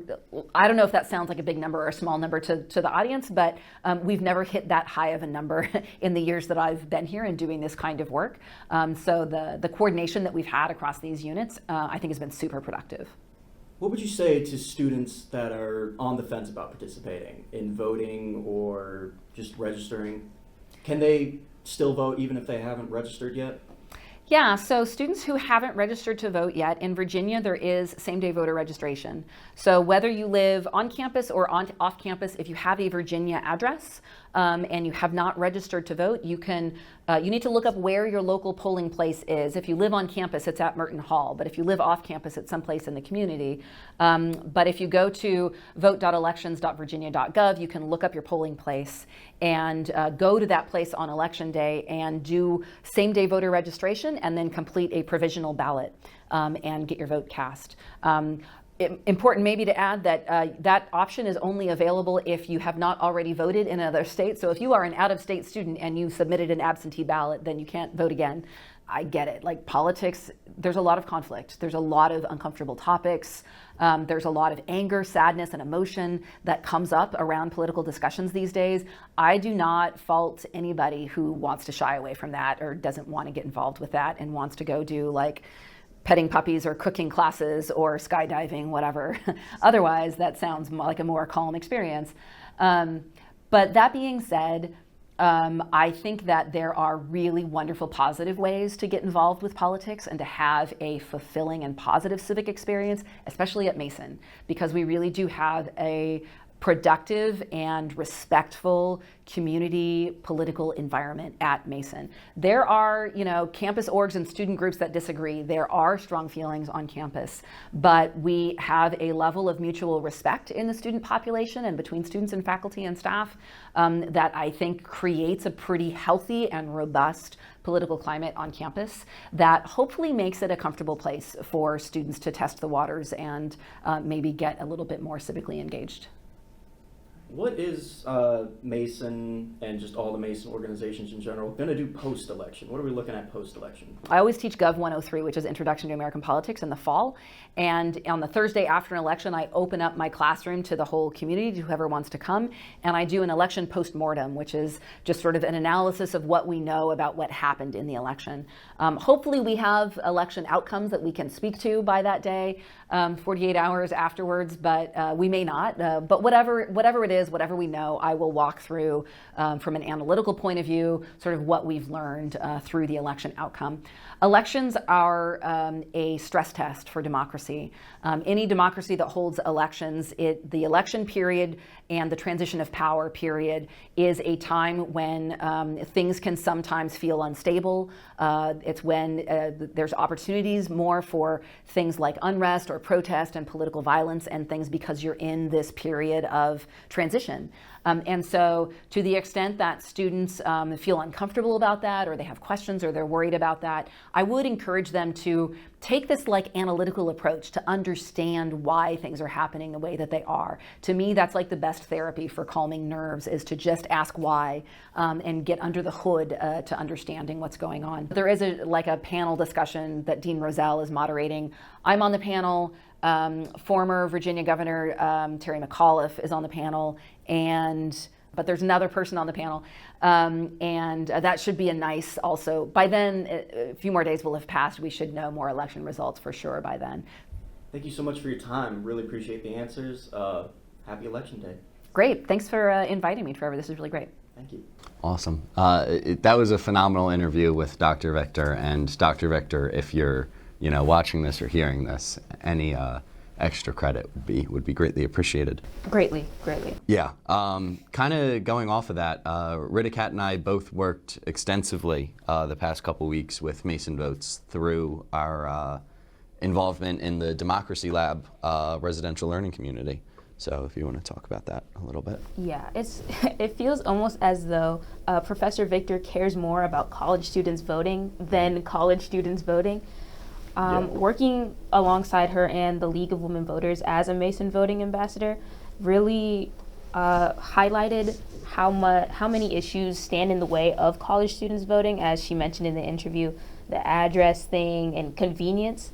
And as someone who just voted at Merton Hall this morning, right next to the Panda Express, it was a very painless experience. I was fully prepared to stand there for 3 hours, but it's a lot easier than you think. The polls are still open. Yeah, love the Panda Express. I'm there every week. Well, it's better than outside. I didn't say that. Yeah, so again, Ridikat and I have done a lot of work with Mason Votes. In fact, on September 10th, Mason Votes they spent the evening with fellow Mason patriots at a watch party for the presidential debate between the Republican nominee Donald Trump and Vice President Harris. And we're going to show you a little bit of the video of how Mason watched that debate. On Tuesday, September 10th, Mason Votes and Kappa Alpha Psi fraternity each hosted a debate watch party for the first presidential debate between Vice President Kamala Harris and former President Donald Trump. Mason Votes held their event in the Johnson Center atrium, while Kappa Alpha Psi fraternity gathered in the VIP meeting room at the Hub. Here's what some Mason students had to say about the debate, their thoughts on the current state of the election, and the importance of voting. I've been intrigued by, what happens when people with two different perspectives approach a certain topic, and unfortunately I couldn't watch the previous presidential debate live, and I heard that at George Mason it's telecasted, so here I am. Which is really known as a country buster. It breaks up countries. We have inflation like very few people. For the political watch party, I just feel like we should be able to highlight both candidates and allow people to see political views from both angles. Also be able to understand people's political views and kind of get a sense of who you're actually voting for. I don't think I'm worried necessarily for the voters. I think everybody has a very good understanding of their morals and where they lean and what they do and don't believe in and what they do and don't want to see for our future. I don't think they're kind of coming from a genuine angle. I mean, I guess ideally I'd like for them to just kind of owe up to things they've done wrong and say, hey, I'm trying to change or trying to do good for the country. First thing I noticed is there were some comments about immigrants and some inappropriate statements about them. So that felt a bit harsh. They sent her to negotiate peace before this war started. 3 days later, he went in and he started the war. If you're like set on wanting to vote and you have any amount of indecision, you definitely should watch the debate, because you're seeing kind of the two worlds be pitted against each other. I think it's interesting just to see like where the country's going, or honestly, just like for the people that don't know, the debate's being played behind us in the Johnson Center Hall, and all these people watching. And I just kind of like having that connection with people that we're all in this thing together, like as if we're all watching a movie. So it's kind of like nice to have that just social connection with people. And I'm going to tell you that I have traveled the world as Vice President of the United States, and world leaders are laughing at Donald Trump. In reality, everybody's vote does matter. And so it is important for students to be educated and to vote, because at the end of the day, this is the country that you're going to live in for the rest of your life. And if you don't vote, you're basically putting your life and rights in the hands of somebody else.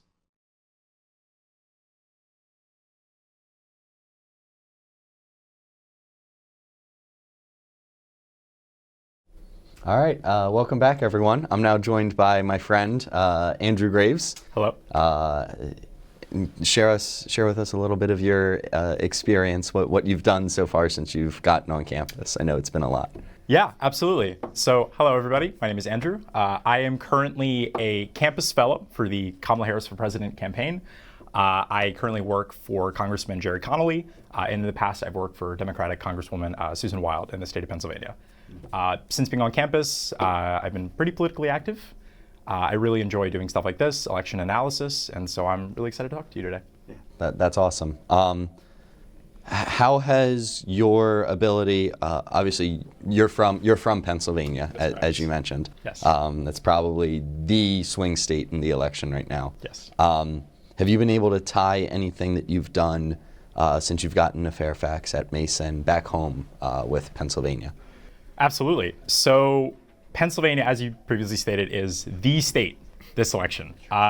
It is the state that is going to determine whether or not either candidate has a 90+% chance of winning. So it is of the utmost importance. Since being here, it's been rather quiet, to put it lightly. If you are from Pennsylvania, you know the struggle of having 50,000 text messages every single morning and having about every single political advertisement under the sun. So since being here, it's been a little bit different. The political environment, the climate, it's just different. For sure. Would you say that since you've gotten to Mason, you've become more politically involved? How has coming to Mason kind of shaped your political involvement? Yeah, so I feel like I've always been pretty politically involved. Like I said, I formerly worked for a Democratic Congresswoman. But since being at Mason, I definitely feel as if I've had more access to political opportunities. Being so close to the nation's capital obviously has its benefits. And yeah, just the ability to meet people who are in the fray and actually work in modern politics is interesting and definitely a change of scenery. So. You were at Kamala's rally the other day. That is correct. How was that? It was energetic. Okay. That's something I will say. You can definitely feel a sense of momentum that's with the campaign. And the rally itself had upwards of 75,000 people. Initially, it was supposed to have 20. It got bumped up to 50, and then ultimately ended up being 75. Wow. So being that close to the vice president was an incredible experience, and being able to see that energy in action was really something. Yeah, for sure. There's definitely, I've noticed it a lot. Even though she's only had 5 months of being the nominee, it's been like 5 of the most momentum-filled months, and in the months where momentum means the most. Absolutely. What you do 2 or 3 years ago, doesn't matter if you don't keep that momentum in. Obviously, November and October and September when people start making their voting plans. Absolutely. Now you're a Mason voting ambassador, right? That is correct. I am. What have some of your experiences been in those regards? Yeah, so the Mason Voting Ambassadors Program is inherently nonpartisan, so I do not have, as that role, any affiliation with either of the political parties. The thing I really appreciate with that is just the act of getting out the vote. More people than you might realize just have common misconceptions about the voting process, what that means and how they're able to do it. And so just getting some general information about polling places, same-day registration, and things like that has been extremely valuable. Just letting somebody know that, hey, you can in fact vote and register and then vote on the same day, may be the difference between them choosing to vote or not. So that's awesome. Okay. How has that kind of impacted your own voting plan? How did you go about that? So I've always decided that I was going to be voting in the state of Pennsylvania. I voted by absentee ballot personally. And just for obvious reasons, it is more electorally important. I have a higher power of voting by being in the swing state this presidential election. That being said, I've taken a lot of time to help people register in their own states. I think it's very, very important that you represent the place that you come from. we're all here, we're new students, a lot of us, and not all of us are from the Fairfax area. And so it's really, really important to represent where you're coming from and where you are currently. That's great. Thank you so much for your time. It's Andrew Graves, everybody. So yeah, we're going to head to commercial, but thank you so much again, and go Birds. Absolutely, go Birds.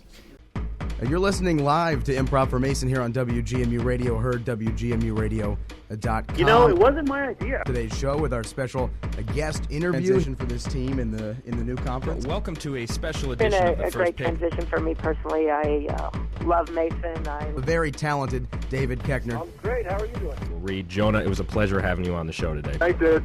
I'm Ben Simpson. On the phone today, we have Drew McGarry, successful author, writer. You're listening to WGMU Radio on WGMUradio.com. Welcome back, everybody. I'm joined by another DemLabber, Neil Bapori. Neil, tell us a little bit about yourself. So I've been pretty involved in politics from the get-go. I served as congressional debate captain at Westlake High School for 4 years. So I've been kind of in the mix of U.S. politics, and I'm from Texas, a very red-leaning state. Being in Austin, too, so a very blue-leaning city, I've kind of had to know the whereabouts of the geography in Texas and how voting swings, and so I've been pretty politically involved for my past few years. Awesome. Has that changed at all since you've gotten to Mason? Like, how has your time so far at Mason changed how you think politically, or how you engage with people politically? Well, I think George Mason is a very great place to meet new people from a lot of different political backgrounds. I've met libertarians, I've met independents, and I think George Mason, what really brings to the table is a very diverse political campus. The Democracy Lab is a very good place where I met a lot of people, including you yourself, and I think George Mason's best attribute is it allows me to interact with more people. One of the biggest things I got from it is that I was able to speak to a lot more people I normally wouldn't meet in Austin, because Austin's very left-leaning. I don't get to meet Republicans and a lot of other people, but being from the North, the issues are actually very different. A lot more people care about the economy more than immigration back at home. So I think George Mason's really enlightening to certain aspects that you wouldn't find anywhere else. That's really great to hear. How did you go about voting in this election? So I originally tried to do an absentee ballot, but sadly I was not able to.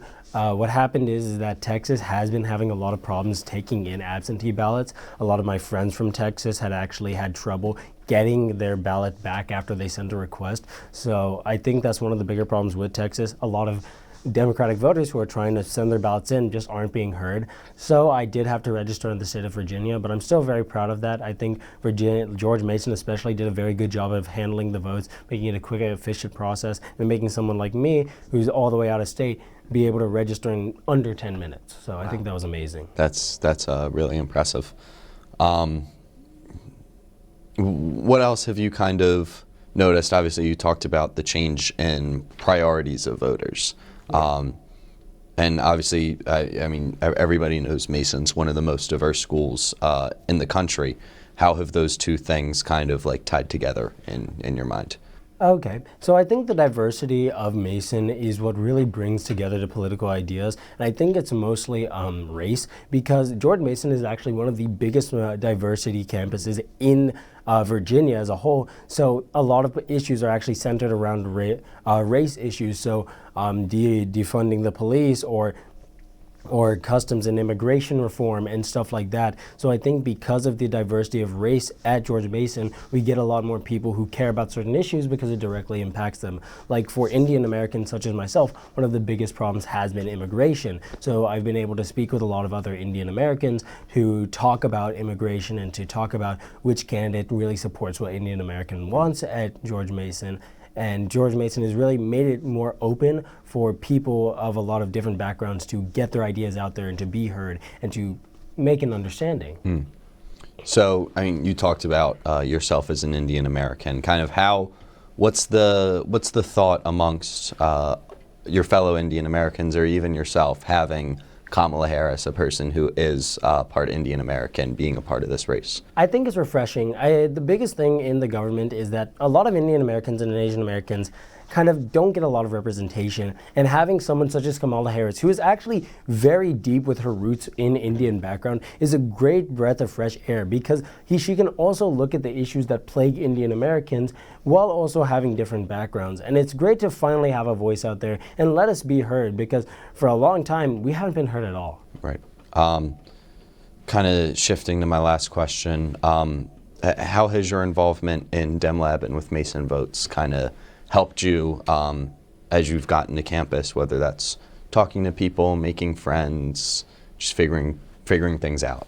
I think the DemLab is a really good way of just getting more politically involved and getting a lot more political education. The people I've met on this campus seem to be very well knowing of certain aspects of history. One of my good friends, Salar Bilal, is actually very deep into Middle Eastern politics, so I've learned a lot more about that. I've had friends such as Mateo, who know more about relations back in their state of Miami. So I think the DemLab brings people who are of very similar intellectual standing together to discuss politics and really broaden my horizons and the horizons of my peers.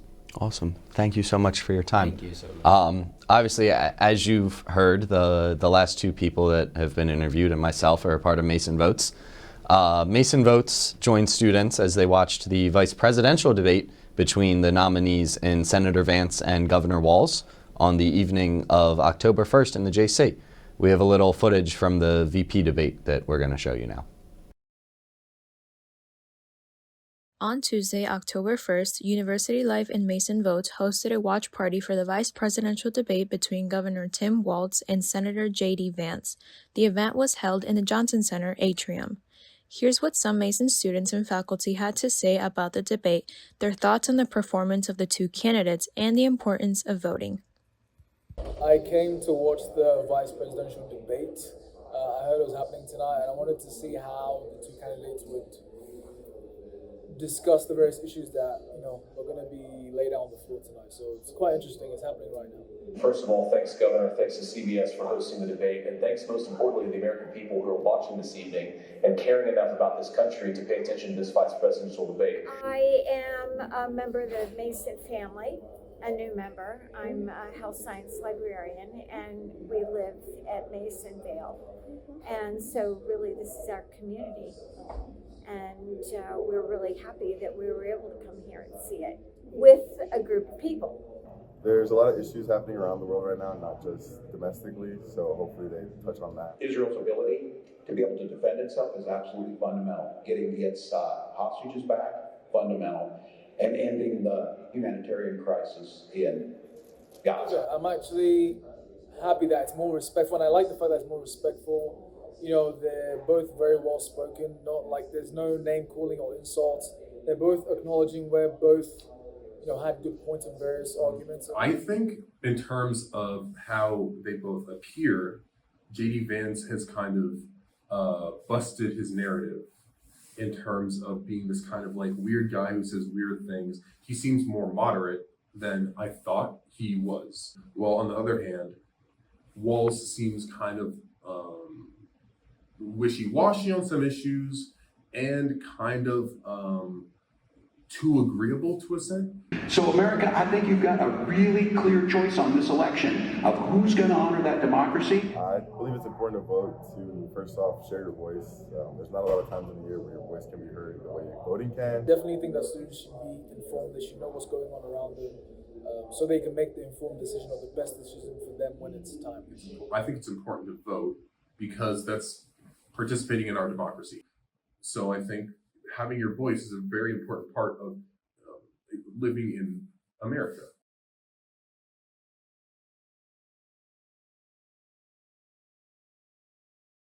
Hi, I'm Trevor Tharp, and I'm joined by fellow Shar student Ella Waters. Ella, I wanted to ask you about your thoughts coming about this recent election. How has it been for you? And yeah, so I'm from West Virginia, and a big part of this election cycle for me has been working with a local race at home. The candidate, her name is Lucia Valentine, and in West Virginia we have the smallest amount of female legislators in the legislature. So electing women has been very important, and that is something that Lucia has kind of made her campaign, part of her campaign platform. So that's been a really fun thing to do at home. And even since I've been here, I've been able to phone bank and kind of work virtually. So that's been a real blast, and I'm excited. In just a few hours, I'll have some results on her, so I'm excited for that. What is the difference looking like between West Virginia politics and like being here locally in George Mason? Yeah, for sure. So in West Virginia, I was actually just reading an article earlier, and the turnout, voter turnout, is marginally smaller here, or in West Virginia, I guess, than anywhere else in the nation, actually. So we're hoping that it seems like this election might be a little different, but here, especially in the DC area, but obviously in Nova as well, there is so much energy, and that is such a cool thing to kind of be able to experience, because, you know, I have that energy, and not having it at home kind of takes it out of you, because you just want everyone to vote, but not everyone wants to vote, and not everyone thinks that, you know, politics in West Virginia, they see politics as a bad thing. So kind of being here and having people like-minded thinking that politics is actually can be good and used for the greater good is a really cool thing, and it's cool to be in this environment, especially for this election. Would you say that you've gotten more involved as you got to Mason compared to being back in West Virginia? Yeah, so that's a good question. I think back at home, I was very, like I said, I worked really closely with a few just House races, Senate races, things like that, locally. And here I'm kind of being able to see the bigger picture because I am in the DC area, and, you know, the White House is not that far away. So it's kind of been on a different scale. I wouldn't say more or less, but I would say on a different scale. I'm kind of thinking like nationally now since being here at Mason. And, you know, I was just able to go to Kamala's rally at the Ellipse last week, and that was something I never would have thought to have been able to do back at home. So we'll do 2 more, if that's okay with you.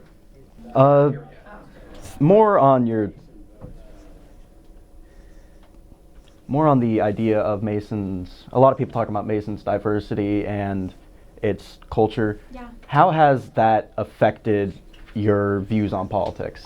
Yeah, so I think in West Virginia, you know, everyone looks and thinks the same way, and I didn't necessarily think the same way. So being here and having these different perspectives that I wasn't getting at home, and then also the political perspectives that are a little bit different than at home, has been really uplifting to kind of see that you're not alone in your political beliefs, and just because the people around you don't normally think these things and have these thoughts and feelings and beliefs on kind of core issues doesn't mean that you're completely alone in that. So the environment and the different perspectives and cultures that I've gotten here, it's been really, I've learned so much, and it's only been, 2 months, so yeah, that's been great.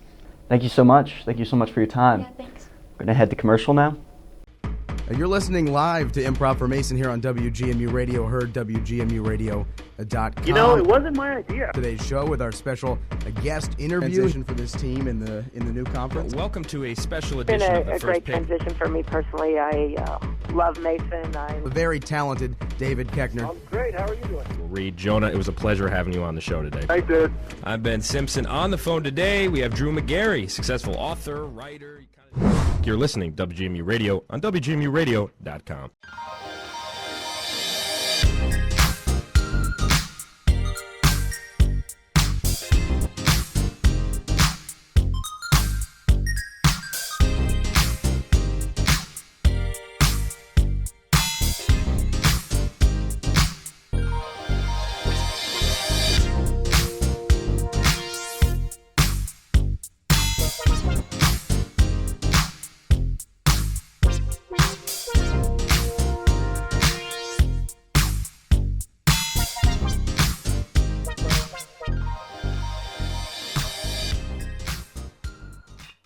There's a one hit out towards right field. They'll wave the run home. Here comes the Ponte. Here comes the throw.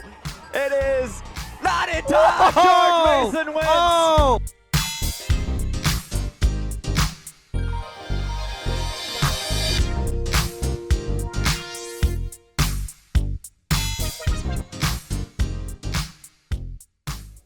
Welcome back. I'm Trevor Tharp. I'm joined this time by Andrew Colsanto, fellow Democracy Lab member and my roommate. So, Andrew, we've worked together in the past for Democracy Lab. I want to hear what your experience has been with the Democracy Lab and what they do. So, I've honestly been kind of shocked with what we've done in Democracy Lab. I feel like we've gotten much more experience dealing with the students and actually encouraging them to vote and registering them.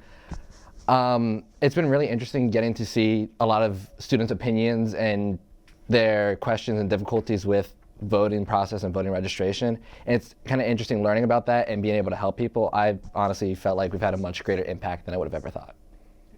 So you are a Nova local. Yep. How does that play into your views on the politics here at George Mason and the surrounding area? So growing up, I grew up in District 11, which is a district that George Mason resides in. So I've always really been into these politics here, and it's just, with all of our candidates and stuff, so I've always been really into District 11 politics. I knew everything about Mike Van Meter, George Connolly, and coming here, I kind of expected to just stay focused on this little bubble, but meeting tons of people from different areas and different parts of the country, I've kind of it's kind of expanded my horizons on different races and battles that I would have never even thought about. And I think because Mason's kind of just a hodgepodge of different people from different places, I think I'm more involved in the greater area than just this district. You say you were really involved or really cared about District 11 politics. How has your involvement in politics before Mason compared to what you've done as a Dem Lab member? I think personally, I've always just kind of focused, since I've always focused on this district, I would say I just wasn't really involved at all outside of stuff that affected, Virginia or greater U.S. elections. I just really only knew about the, stuff in our district and only participated in events for this district.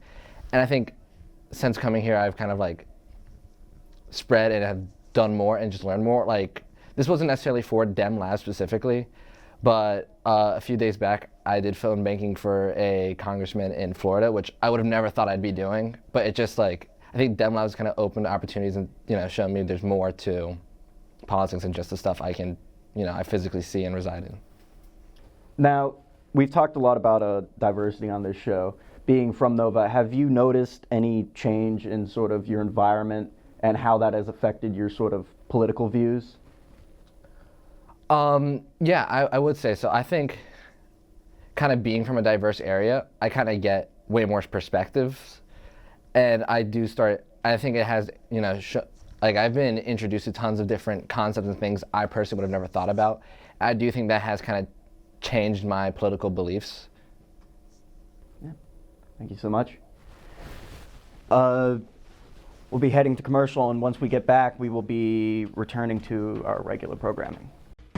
You're listening live to Improv for Mason here on WGMU Radio, heard WGMUradio.com. You know, it wasn't my idea. Today's show with our special guest interview for this team in the new conference. Welcome to a special It's been edition of the a First great Pick. transition for me personally. I love Mason. The very talented David Keckner. I'm great. How are you doing? Reed, Jonah, it was a pleasure having you on the show today. Thanks, dude. I'm Ben Simpson. On the phone today, we have Drew McGarry, successful author, writer. You're listening to WGMU Radio on WGMUradio.com.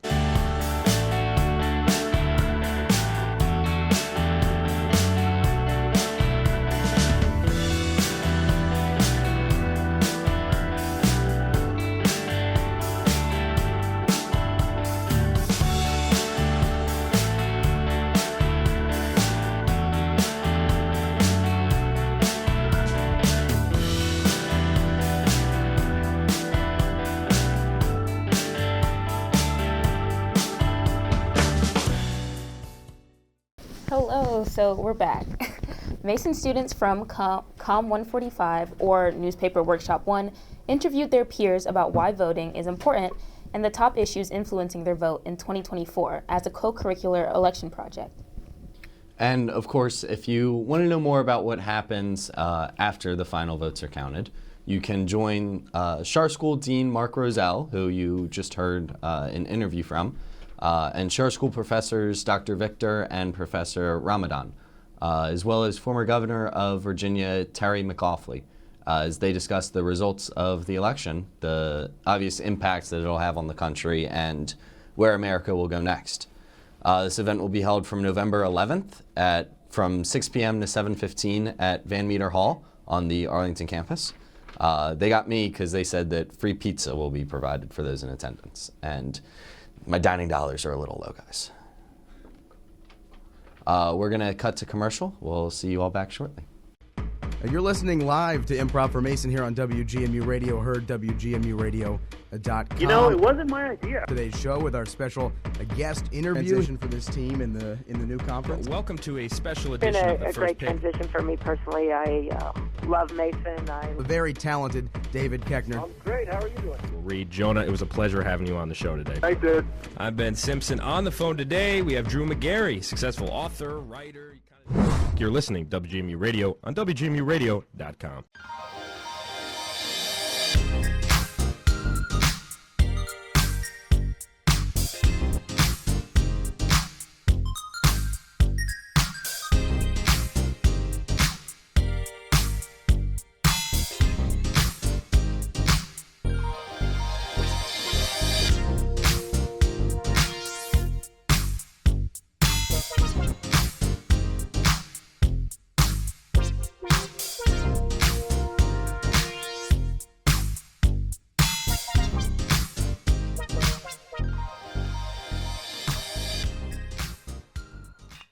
There's a one hit out towards right field. They'll wave the run home. Here comes the Ponte. Here comes the throw.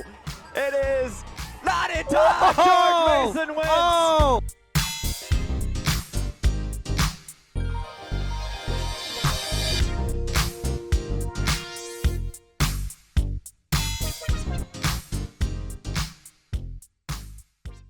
So we're back with an interview with Salar Bilal, a fellow SHAR student and Democracy Lab resident. So as a Democracy Lab resident and someone who attends the class, you've had to do your fair share of canvassing and tabling at various locations and events at George Mason. How has that experience fostered your interest in political science? It's been tough. Convincing people is hard. I think it's a sign for the road ahead if I do decide to go down that path. It's been interesting. I think I've convinced 4 people, and those were all friends and family. Yeah, I'm not sure.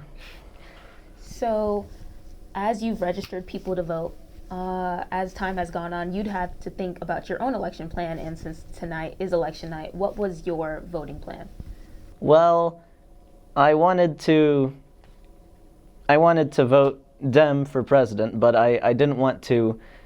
I've gone out. I've met both Democrats and Republicans. I met Representative Van Meter. So I didn't want to make it all one party or the other. I wanted to split it up, divide power. Mm-hmm. Yeah, and my voting plan, I just voted on election day with my friends, and I brought someone else. Was that on campus or off campus? Oh yeah, at Merton Hall. All right, type.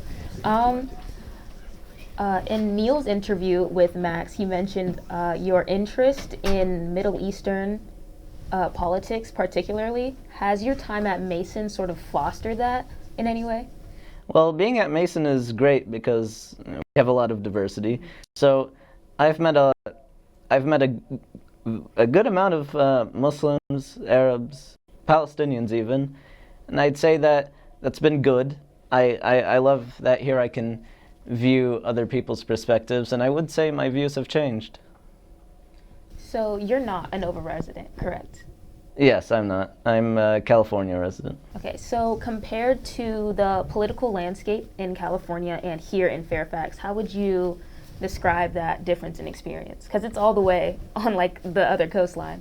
Well, funnily enough, despite California being very blue, I live in Orange County, the very rich, the very conservative part. So moving to Nova was actually interesting because everyone it's a very solidly blue region. Right. So yeah, that's how it's been. It's quite the switch up. So since you've spent like your entire life in California, I'd assume? No, mostly Oklahoma. I was born there. Okay. So is there a reason you decided to vote for Virginia policies at Merton Hall rather than, mailing in a ballot for California? Well, mailing in a ballot for California would be good because I get to vote on more propositions, but I figured Virginia is not more, it's less one-sided, so I thought my vote might mean a little more this election especially, so I decided to vote here. Okay. So that was great answers to my questions. Thank you so much. So we're gonna go to commercial and come back with another interview. You're listening live to Improv for Mason here on WGMU Radio, heard WGMUradio.com. It wasn't my idea. Today's show with our special guest interview transition for this team in the new conference. Welcome to a special It's been edition of the a First great Pick. transition for me personally. I love Mason. The very talented David Keckner. I'm great. How are you doing? Reed, Jonah, it was a pleasure having you on the show today. Hey, dude. I'm Ben Simpson. On the phone today, we have Drew McGarry, successful author, writer. You're listening to WGMU Radio on WGMUradio.com.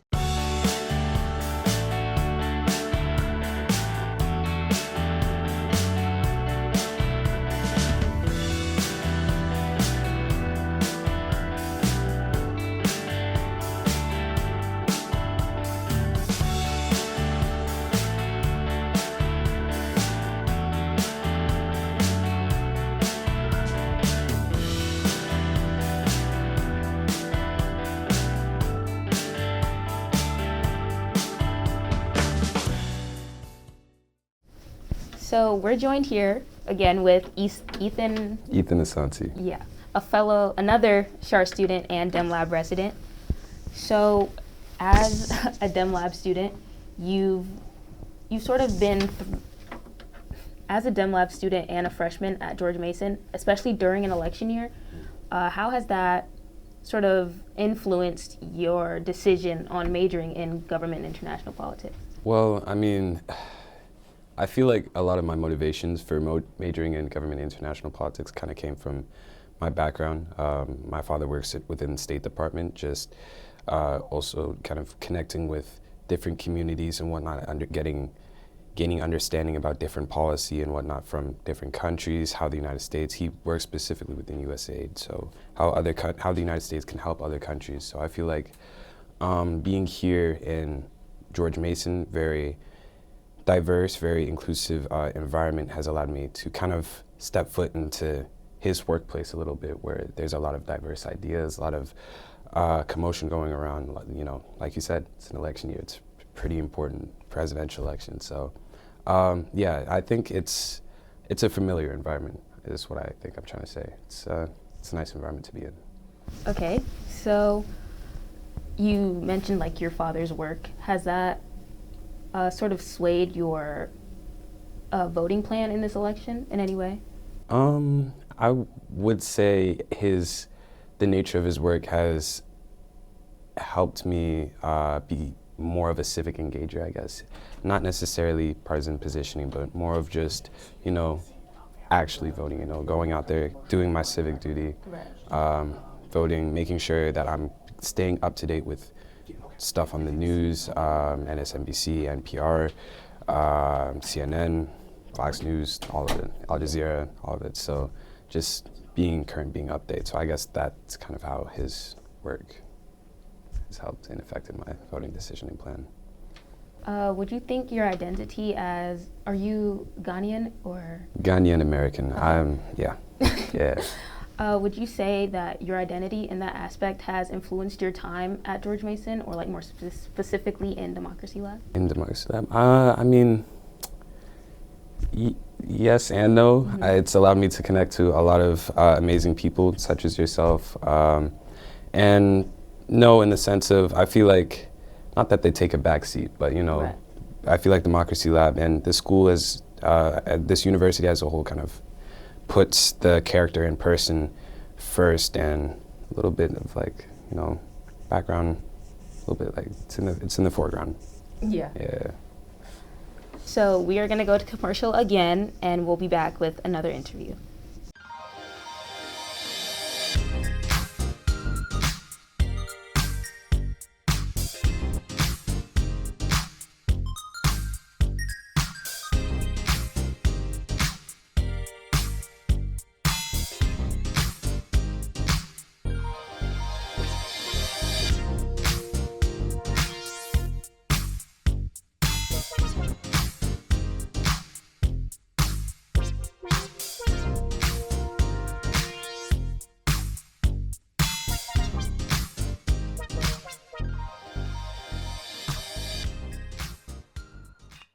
There's a one hit out towards right field. They'll wave the run home. Here comes the Ponte. Here comes the throw.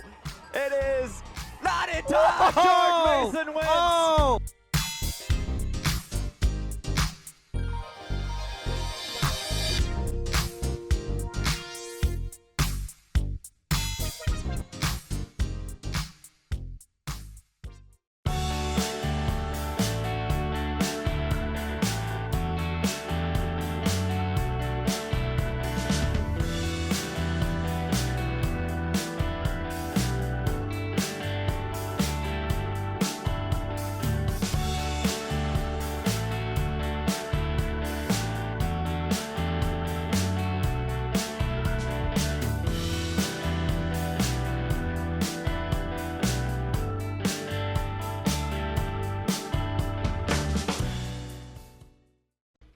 You're listening live to Improv for Mason here on WGMU Radio, heard WGMUradio.com. You know, it wasn't my idea. Today's show with our special guest interview transition for this team in the new conference. Welcome to a special It's been edition of the a first great pick. transition for me personally. I love Mason. The very talented David Castner. Great. How are you doing? Reed, Jonah, it was a pleasure having you on the show today. Thanks, dude.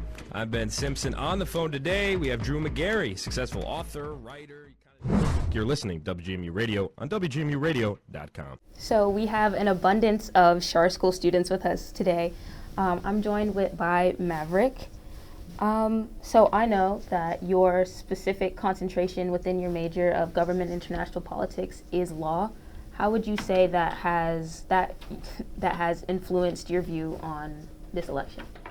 It's government and law have parallels in that, so being able to research one and the other is interesting, and the parallels there you can then see like repeating things that have happened in law since it's persisted a lot longer than politics repeat in government as well.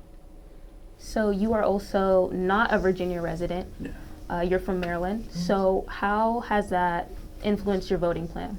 I got to vote absentee, and the mail-in process is just as finicky as it was 4 years ago, so that was not great, but it's been an experience. Was able to vote for people in my area and get to influence places that I know, so it was worthwhile. Also, as a Dem Lab student, you've had to, table, canvassing, you had to go into classrooms and register students to vote. How would you describe that experience? It is frustrating at the very least. Most people either have their plan or are not willing to admit that they don't. So it was a very interesting experience to get into, but it's very worthwhile. Got to meet a lot of cool people and a lot of people in the Democracy Lab that I'm very happy got to meet and help.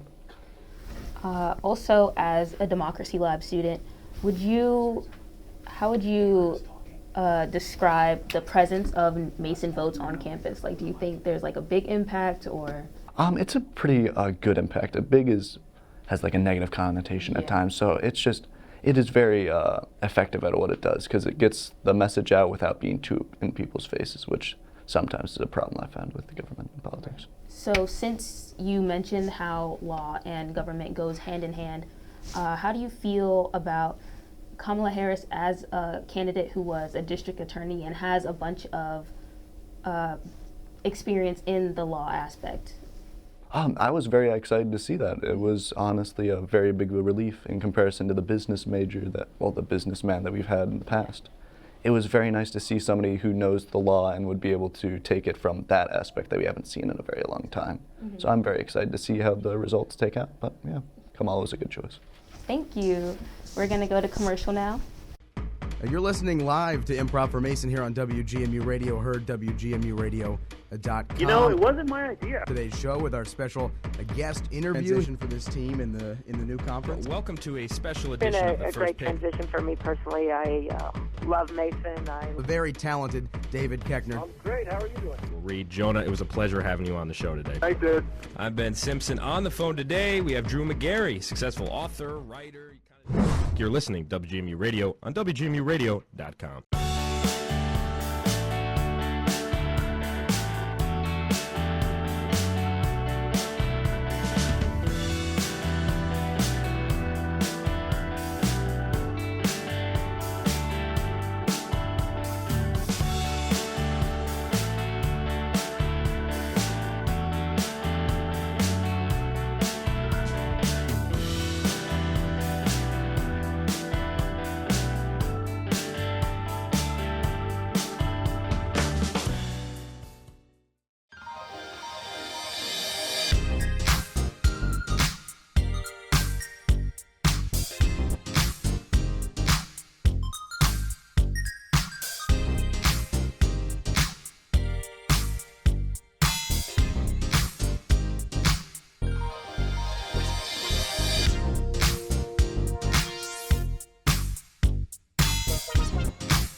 There's a one hit out towards right field. They'll wave the run home. Here comes the Ponte. Here comes the throw.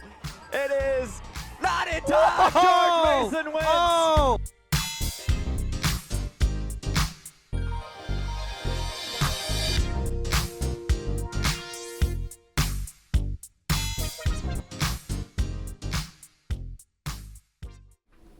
Hello, everybody, and welcome back to the show.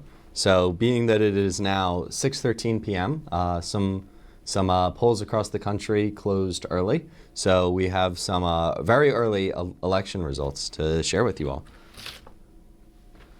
all. So in Kentucky, in Kentucky's 4th and 5th district, both of those were able to be called. The 4th district went to the Republican Thomas Massie, and the 5th district went to the Republican Hal Rogers, both of which ran unopposed in those seats. In other news, as it pertains to Indiana, we're getting a lot of results from Indiana right now. In Indiana's 3rd and Indiana's 8th district, the House race, they have 3% of the vote in right now. It's 71% to the Republican Marlin Stutzman and about 25% to Kylie Adolph, the Democrat in Indiana's 3rd. And in Indiana's 8, with about 1% of the expected vote in, we have Mark Messmer, the Republican, leading with 71.1%, leading Eric Hurt, the Democrat, with about 27.3%. Obviously, I just ran through those very quickly. It's really important to understand that, only like 1% of the votes in, and the only elections that have been called were the ones in Kentucky where the people are running unopposed. So we're still getting information in at this moment. For New Hampshire's 2nd district, 66% of the vote goes to the Democrat, Maggie Goodlander, and 33% is for the Republican, Lily Tang Williams. But yeah, these are all super fresh numbers, and we'll be updating. Indiana, 43% right now for Trump. And Kentucky is 21% right now for Trump. 31. Obviously, no shockers there, and nothing's been called yet. But yeah, so as of right now, the Associated Press has called 2 of the 435 races in the House. I'm being told now that they've been called in Indiana. Later this week, on Wednesday, November 6th at 8 p.m., you can join Braver Angels on Zoom for a night after national organization meeting. There you can hear from leaders in the organization as well as former candidate for President Dean Phillips on the state of American politics post-election. And if you're worried that the results of the election could ruin your holiday, family events, or cause tensions with your friends, as I think most people are, I mean, everybody has that one uncle at Christmas or the one person in the dorm hall, then join Compassionate Conversations at 1:30 p.m. on November 25th for an interactive program that it's going to help prepare GMU students for difficult conversations that might have to be had regarding the election. You can also join the Cecil office in the JC's room 228 at 11:30 a.m. on December 5th for tips and recommendations on how to stay civically engaged during following the election. So you've heard a lot about Mason Votes. Mason Votes was actually brought forth to me, at least, by the Fairfax League of Women Voters, who came in and did a presentation with the Democracy Lab one day. And the Fairfax League of Women Voters is a nonpartisan group that organizes voter education events. They host candidate forums, and they provide resources on really key issues for Fairfax residents. So you're talking about they're super dedicated in strengthening the levels of democracy at the local level. And obviously they're represented in the Fairfax chair by Irina Van Breda, who spoke in an interview with Mason Cable Network's own Mary Demarco. My name is Irina Van Breda, and I'm the Director for Voter Registration for the League of Women Voters of the Fairfax area, which incorporates Fairfax County and the city of Fairfax, and so therefore it includes a lot of George Mason students at the Fairfax campus. Yeah. And what has the League of Women Voters been doing on campus to prep for the election? Well, we have been really excited to be part of a university-wide outreach that includes your university staff, the administration, some of the faculty, particularly Dr. Jen Victor, who runs the Democracy Lab for freshman students, Mason Votes, and a whole lot of different components. And the League of Women Voters is kind of an outside consultant to help with some of the logistical and technical aspects of getting students registered. So we have been, we started planning in July, and we've been active since the first day students were back on campus, coming multiple times to help students register to vote, to explain to them what the process is for voting as a student in Virginia, whether they're Virginians or whether they are coming from out of state. We have done a number of get out the vote activities, but it's been heavily geared towards getting students to register, in particular before the deadline this year was October 15th, to try to avoid students thinking, oh, I'm going to run in and vote on election day without having registered ahead of time. We just want to make the process really smooth for students, and the best way to do that is to have students register ahead of time. Yeah. And why do you think it's so important for students and just people in general to vote? Well, I think you've heard me say this before, but I'll repeat myself. So in a democracy where we currently live, the way we make any changes, the way we regulate ourselves, the way we govern ourselves is by having a voice in who is making the laws and how the laws are made, who's executing the laws, and that process is voting. And for those people with a much longer future than I have on this planet, I think it's really incredibly important not to throw away your chance to make your voice heard in those decision-making, in that decision-making process. Why would you give up the option, give up your right to have a role in determining your future? Again, your future is a lot longer than mine, but I feel it's incredibly important in this day and age that everyone make their voice heard, and voting is the way to do that. So, and young people in particular, I think, have a lot more on the line, so they have more reason to vote. Yeah. And then have you seen a lot of enthusiasm in young voters? Yes, and it's been really gratifying.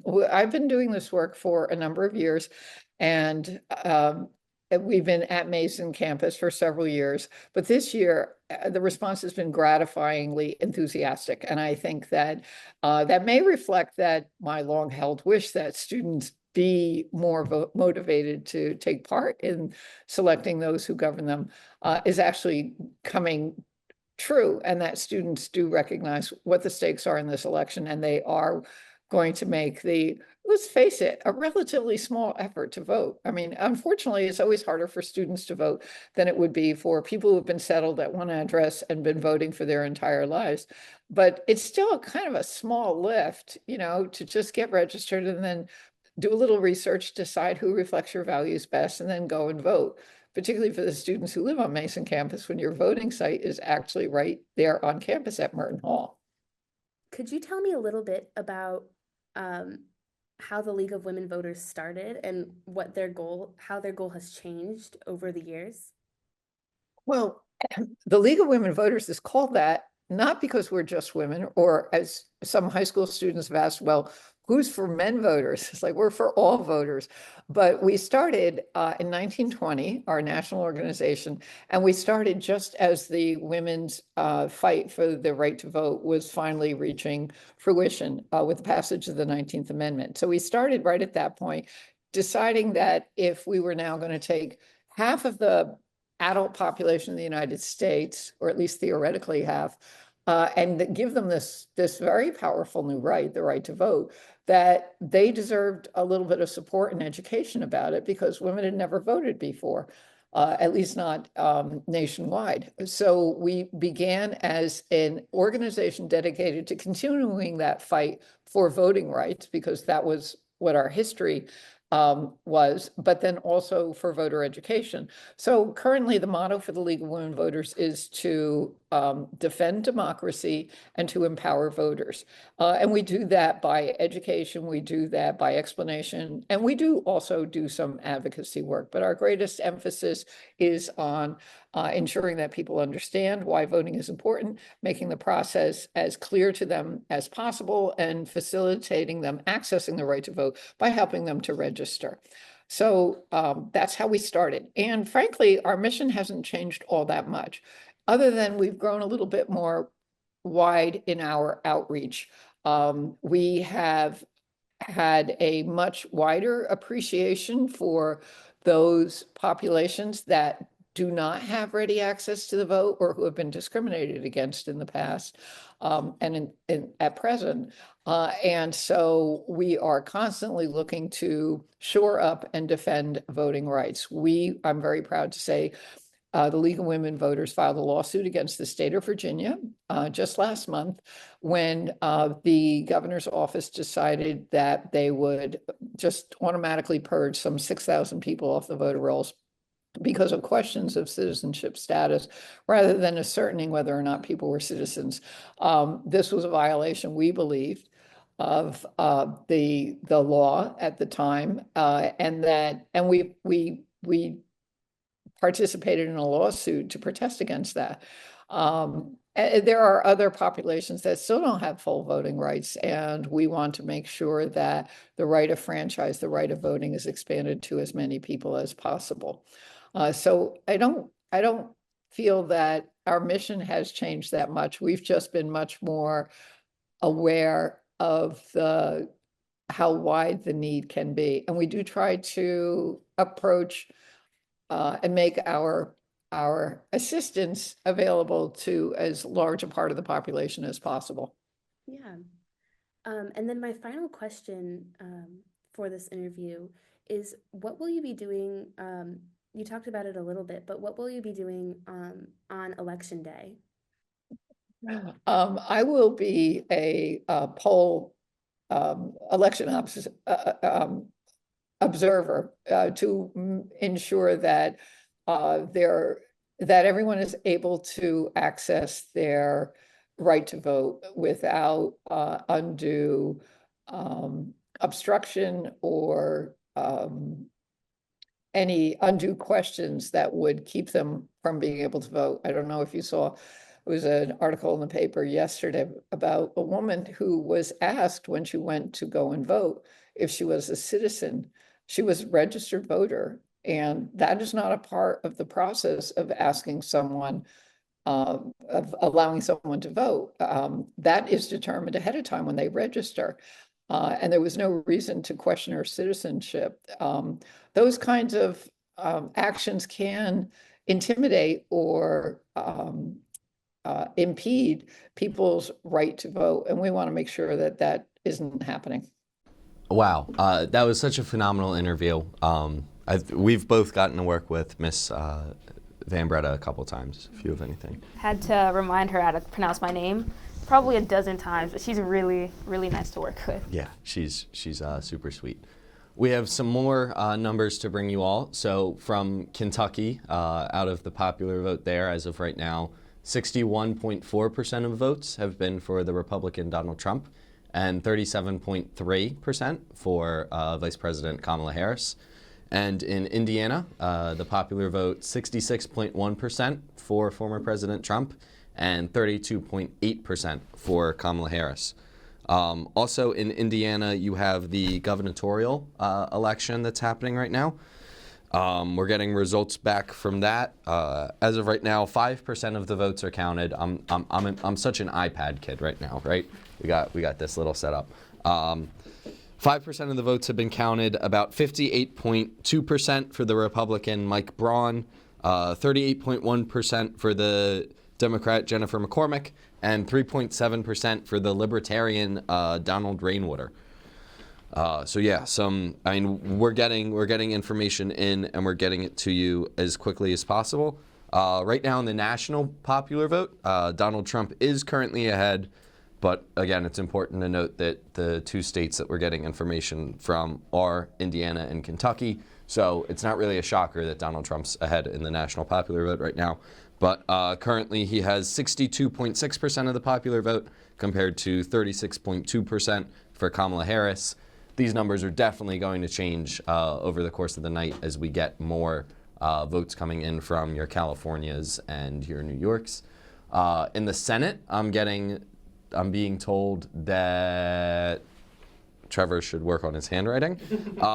In Indiana right now, Jim Banks, his Senate seat, 4% of the vote has been counted. 62.1% is for Jim Banks and the Republican, Jim Banks, and 36% is for the Democrat, Valerie McCrae. Trevor, do you have any other? In the meantime, while we get more numbers, joining MCN's own Hyunbeen An Zoe is Kristen Wright. Kristen Wright has served as the GMU Director of Civic Engagement since 2019, collaborating with students, faculty, and community partners to integrate civic learning into academics and student life. She began her career in civic engagement as an America Corps Vista at the College of Charleston, where she founded the Bonner Leader Program, and now continues to work with Bonner Leaders at Mason. Hello, Patriots. Are you ready to vote? So polls are now all opened across the state, and here at Mern Hall, where voting is taking place, we Mason Cable Network will stay here all day with the latest updates and live interviews. So stay tuned with us during this pivotal moment of American democracy. So we have Kristen Wright, who is the Director of Community Engagement and Civic Learning. So hi, Kristen. Can you briefly explain about your role today? Yeah, so I'm here as one of the folks representing Mason Votes. We have a whole team of folks here, and our goal really is to encourage student voting engagement on campus. So we do voter registration events, voter education events, and then are here with turnout. So we've got, if you look back here, we've got a whole bunch of like games and activities and exit polling and stuff that students can do after they vote in the campus location, and trying to encourage students to get out here today and vote. So what do you think students can learn through this election? Yeah, it's for a lot of students, it's going to be their first time voting in a presidential election. You know, they've just gotten here. And so knowing that it's a chance to use your voice, this is one of the best ways that you can engage in democracy, is coming out and voting and you know, and being able to say what you want the future of the country to look like. And so I think it's really important to get out here. Virginia has an election every single fall, so it's great to just get in the practice of every November you get out there and vote. Yeah, Mason really prioritizes diversity, but political divide has always been a chronic issue in the States, and I believe our campus is no exception. So how do you think we can overcome these differences and embrace diverging opinions? Yeah, we've got to talk to each other. We've got to be able to look at one another, listen to one another, and kind of practice hearing why people think the things that they do and seeking to understand rather than to change opinions. I think it's then when you build those relationships and you seek to understand, you can start to see the other person for who they are and not just the opinions that they have. Really awesome to hear from the people outside of Merton Hall earlier. Again, you know, GMU's such a politically involved campus that, you know, that's one of the big benefits of being here, is you get all this political and civic engagement. I'm joined now by Orlando Cabrera again. Hello again.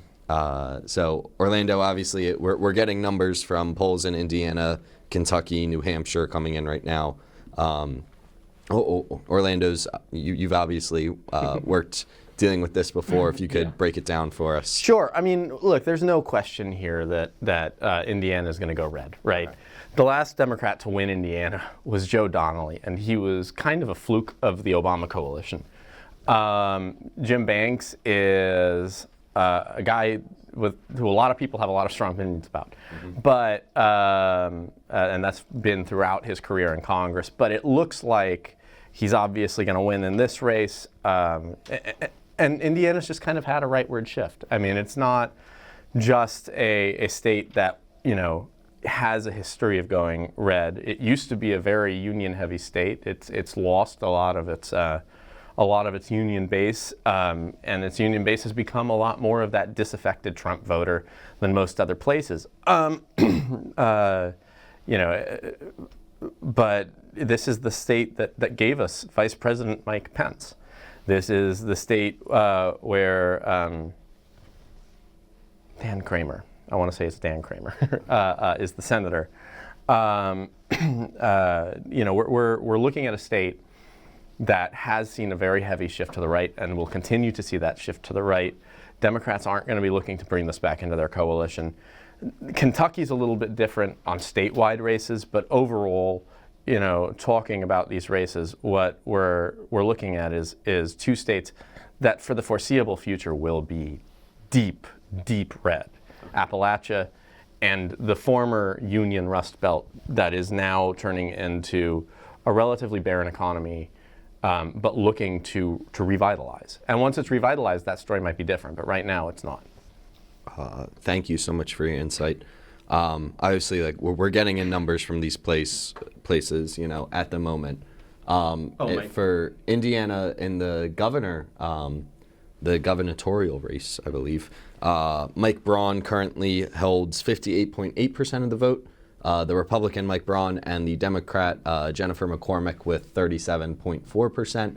And that's at about 5% of the estimated votes have been counted in that race. Yeah. And by the way, looking at that, Mike Braun is a very popular senator from Indiana. Mm-hmm. He's had a very good track record in the Senate. He has despite being a conservative firebrand, a pretty good bipartisan record during his time in the Senate. And he's going to continue to work as their governor. He will certainly win. And that is the opening that Jim Banks is taking to make his way into the upper chamber in the Capitol. Okay. Thank you so much for your insight on that. How do you think, looking towards the presidential race, obviously it's the big ticket event. Yeah. What are your expectations, if we see a Trump presidency, if we see a Harris presidency? I'm sorry. What are we looking for in terms of electoral path here? Or what are we looking at if we have a Harris presidency versus a Trump presidency? Both. I think I'm a bit too partisan to answer the latter question there, but I'll try. The first half of that is, if we're looking at this race as a matter of will it be an earlier night or a later night? Mm-hmm. Oddly enough, we're sitting in a state that will make that decision very early on. The longer Virginia takes to count, and the longer New Mexico takes to count, the worse it's going to look for Democrats. Okay. In 2016, Virginia took a while to count. It didn't take the whole night, but it took more time than it did in 2020 when it was immediately called for the Democrats at 8 p.m. Right. If we see that happen tonight, we're looking at a very good Harris night. Okay. And then from there, if that's our baseline for a very good Harris night, the longer it takes for us to get the count in and the more contested the race is across the Commonwealth, the better that night's going to be looking for Donald Trump. So the earlier in the night that call comes, you can be assured, not assured, but you can be more confident in the idea of a Harris win. Okay. So I guess the longer the night goes, the more likely some of us need orange hair dye. Sure, yeah. I would say probably more so here in Virginia and in New Mexico. The longer the night goes, this night is going to be going on for a couple of days at this point. And it'll be in Georgia. It'll be, though Georgia will have a faster count this time given some new rules that exist there. In Pennsylvania, in Michigan, and Wisconsin.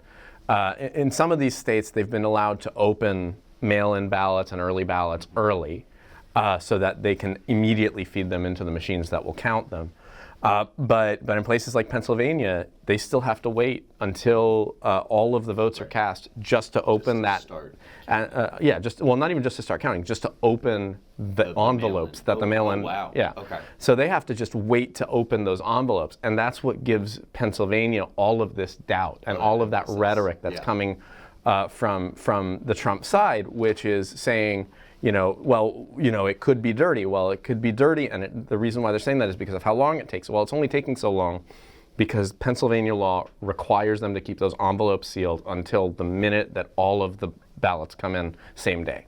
Okay. Yeah, I mean, it says right here on the Associated Press, polls are about to close in 7 states, including Georgia. Mm-hmm. Right now, we just got updates from Indiana's 8th district and Indiana on the presidential scale. So in the 8th district, about 7% of the votes have been counted. Right now, 71.3% to the Republican Mark Messmer and 26.3% to the Democrat Eric Hurt. Again, like you said, it's not a shocker that Indiana's going. It's not a shocker that Indiana's going that way. There are a couple of competitive districts in Indiana. I'm not going to pretend to be an expert in Indiana politics, but that region, by and large, has faced a lot of the same issues. Michigan has been a little bit different because it has a union powerhouse. Michigan's been a little bit different because it has an auto powerhouse. Right. GM's headquarters are still, 2 of the tallest, or 4 of the tallest buildings in the Detroit skyline.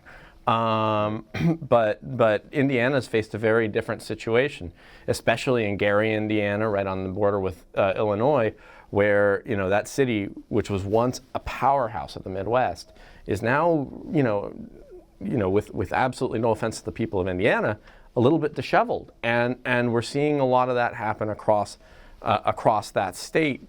Now, Indiana, to its credit, has done a lot to boost back up its economy, but the effects of that are generational, just like the downfall of the industrial Midwest was. Right. Again, we're getting more information at the second. For the presidential race in Indiana, 9% of the votes have been counted. We have a little bit of I don't want to call it a comeback yet, but Kamala Harris now has 41.8% of the popular vote, just about, compared to Trump's 56.9%. If the Democrats are able to flip a state like Indiana, it's going to be some night. What I will say about that is, look, we're not looking for Democrats to flip Indiana. We have no expectation that that's going to happen. But in 2020, Donald Trump won Indiana by 57 to 40. Really almost 57 to 41. If these numbers hold, and we're at 56.7 to 41.8, and if that creeps up to 42, or if it creeps up to 42.5, or if it stays exactly where it is, that's outperforming. Right. And if we continue outperforming in Indiana, what we're going to be seeing is that in other states that we're looking to that we're close, Indiana is going to vote in its conservative heritage as Indiana. But if we see Indiana creep up for Democrats even a little bit, even if we mitigate that loss by a bit, that's going to tell you something about rural and Rust Belt cities in Pennsylvania as well, and tell you that Pennsylvania might have a better shot, especially on the west side of the state, of voting for Harris in higher numbers. And is that similar to what we saw out of Iowa with the poll that broke a couple days ago? And we talked about this before the broadcast, right? Which is that Iowa has seen, especially in the Seltzer poll, that the numbers in Iowa look very good enthusiasm-wise for women. And that makes it very favorable to Harris, if this poll is correct. Right. But part of that is that Southwest Iowa shares a lot of that media market with Omaha, which means that not only does it look like Iowa could swing, but it makes it seem as though Omaha, if the poll is correct, is in a much better place to be more solidly blue under Harris than it even was under Joe Biden, which would be a surprise, especially in that part of the Plain States. Okay, awesome. Thank you so much. Thank you. Appreciate you. That's Orlando Cabrera, everyone. We're going to cut to a commercial break.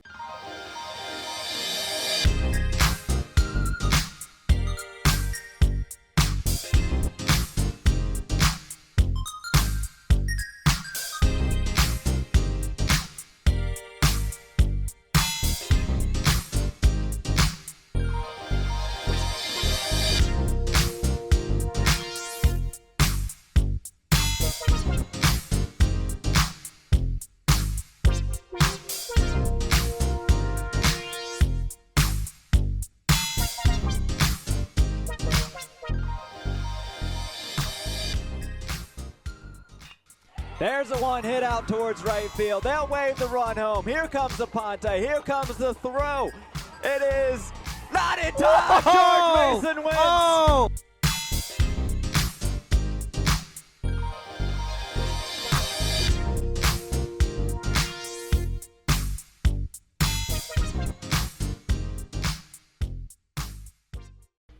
You're listening live to Improv for Mason here on WGMU Radio, heard WGMUradio.com. You know, it wasn't my idea. Today's show with our special guest interview for this team in the new conference. Welcome to a special It's been edition of the a First great Pick. transition for me personally. I love Mason. The very talented David Keckner. I'm great. How are you doing? Reed, Jonah, it was a pleasure having you on the show today. Thanks, dude. I'm Ben Simpson. On the phone today, we have Drew McGarry, successful author, writer. You're listening to WGMU Radio on WGMUradio.com.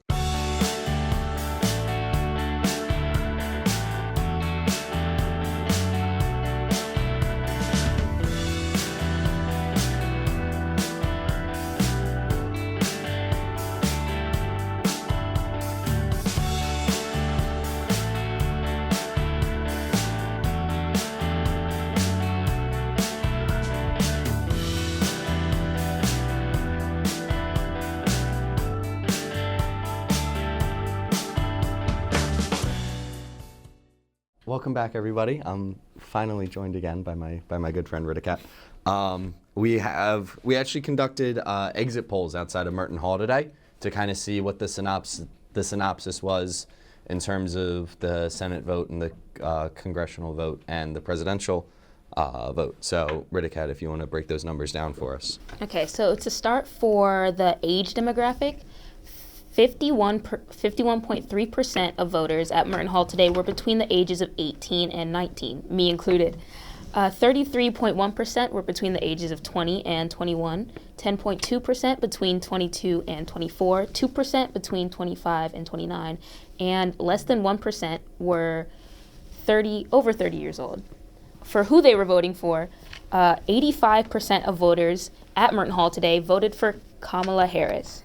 9.73% voted for Trump, and 2.65% wrote in their candidates for president. Our Senate candidates, 83.45% of voters voted for Tim Kaine, and 13.10% voted for Hung Kao. For the House of Representatives, 82.76% voted for Jerry Connolly, which comes as a surprise to no one. 11.72% of voters at Merton Hall today voted for Mike Van Meter. Thank you for that. That's really awesome information. Obviously, no huge surprise that a college campus is leaning a little blue right now. Blue. But I guess it helps when Connolly employs kids from Mason all the time. We're gonna wrap up right now. We don't have a lot of time left, and we're not getting enough information right now. So remember, Patriots, only you get to decide who you vote for. It's 6:46 right now. There's still 14 minutes left to go get in line at Merton Hall. Go cast your ballot. Do your civic duty. Make your voice be heard. And obviously, aside from Merton Hall, there's polling locations all across Virginia. Go ahead. Go make your mark on American history today. Use your voice and go vote. Mason Cable Network encourages all students to express their right to vote through in-person voting or mail-in votes. We all have the power to bring change to Washington and state capitals across the country. Thank you all so much for tuning in to our special Election Day coverage and show. You can keep up to date with news on and off campus if you follow us on Instagram, Twitter, and Facebook at Mason Cable Network or at MCN. And if you subscribe to our YouTube channel. Obviously, stay up to date with the election tonight. Super important. But for Mason Cable Network, I'm Max Castner, and thank you all for a great night. I'm Ridikat Jinadu. Have a great rest of the week, Patriots. And remember, go vote.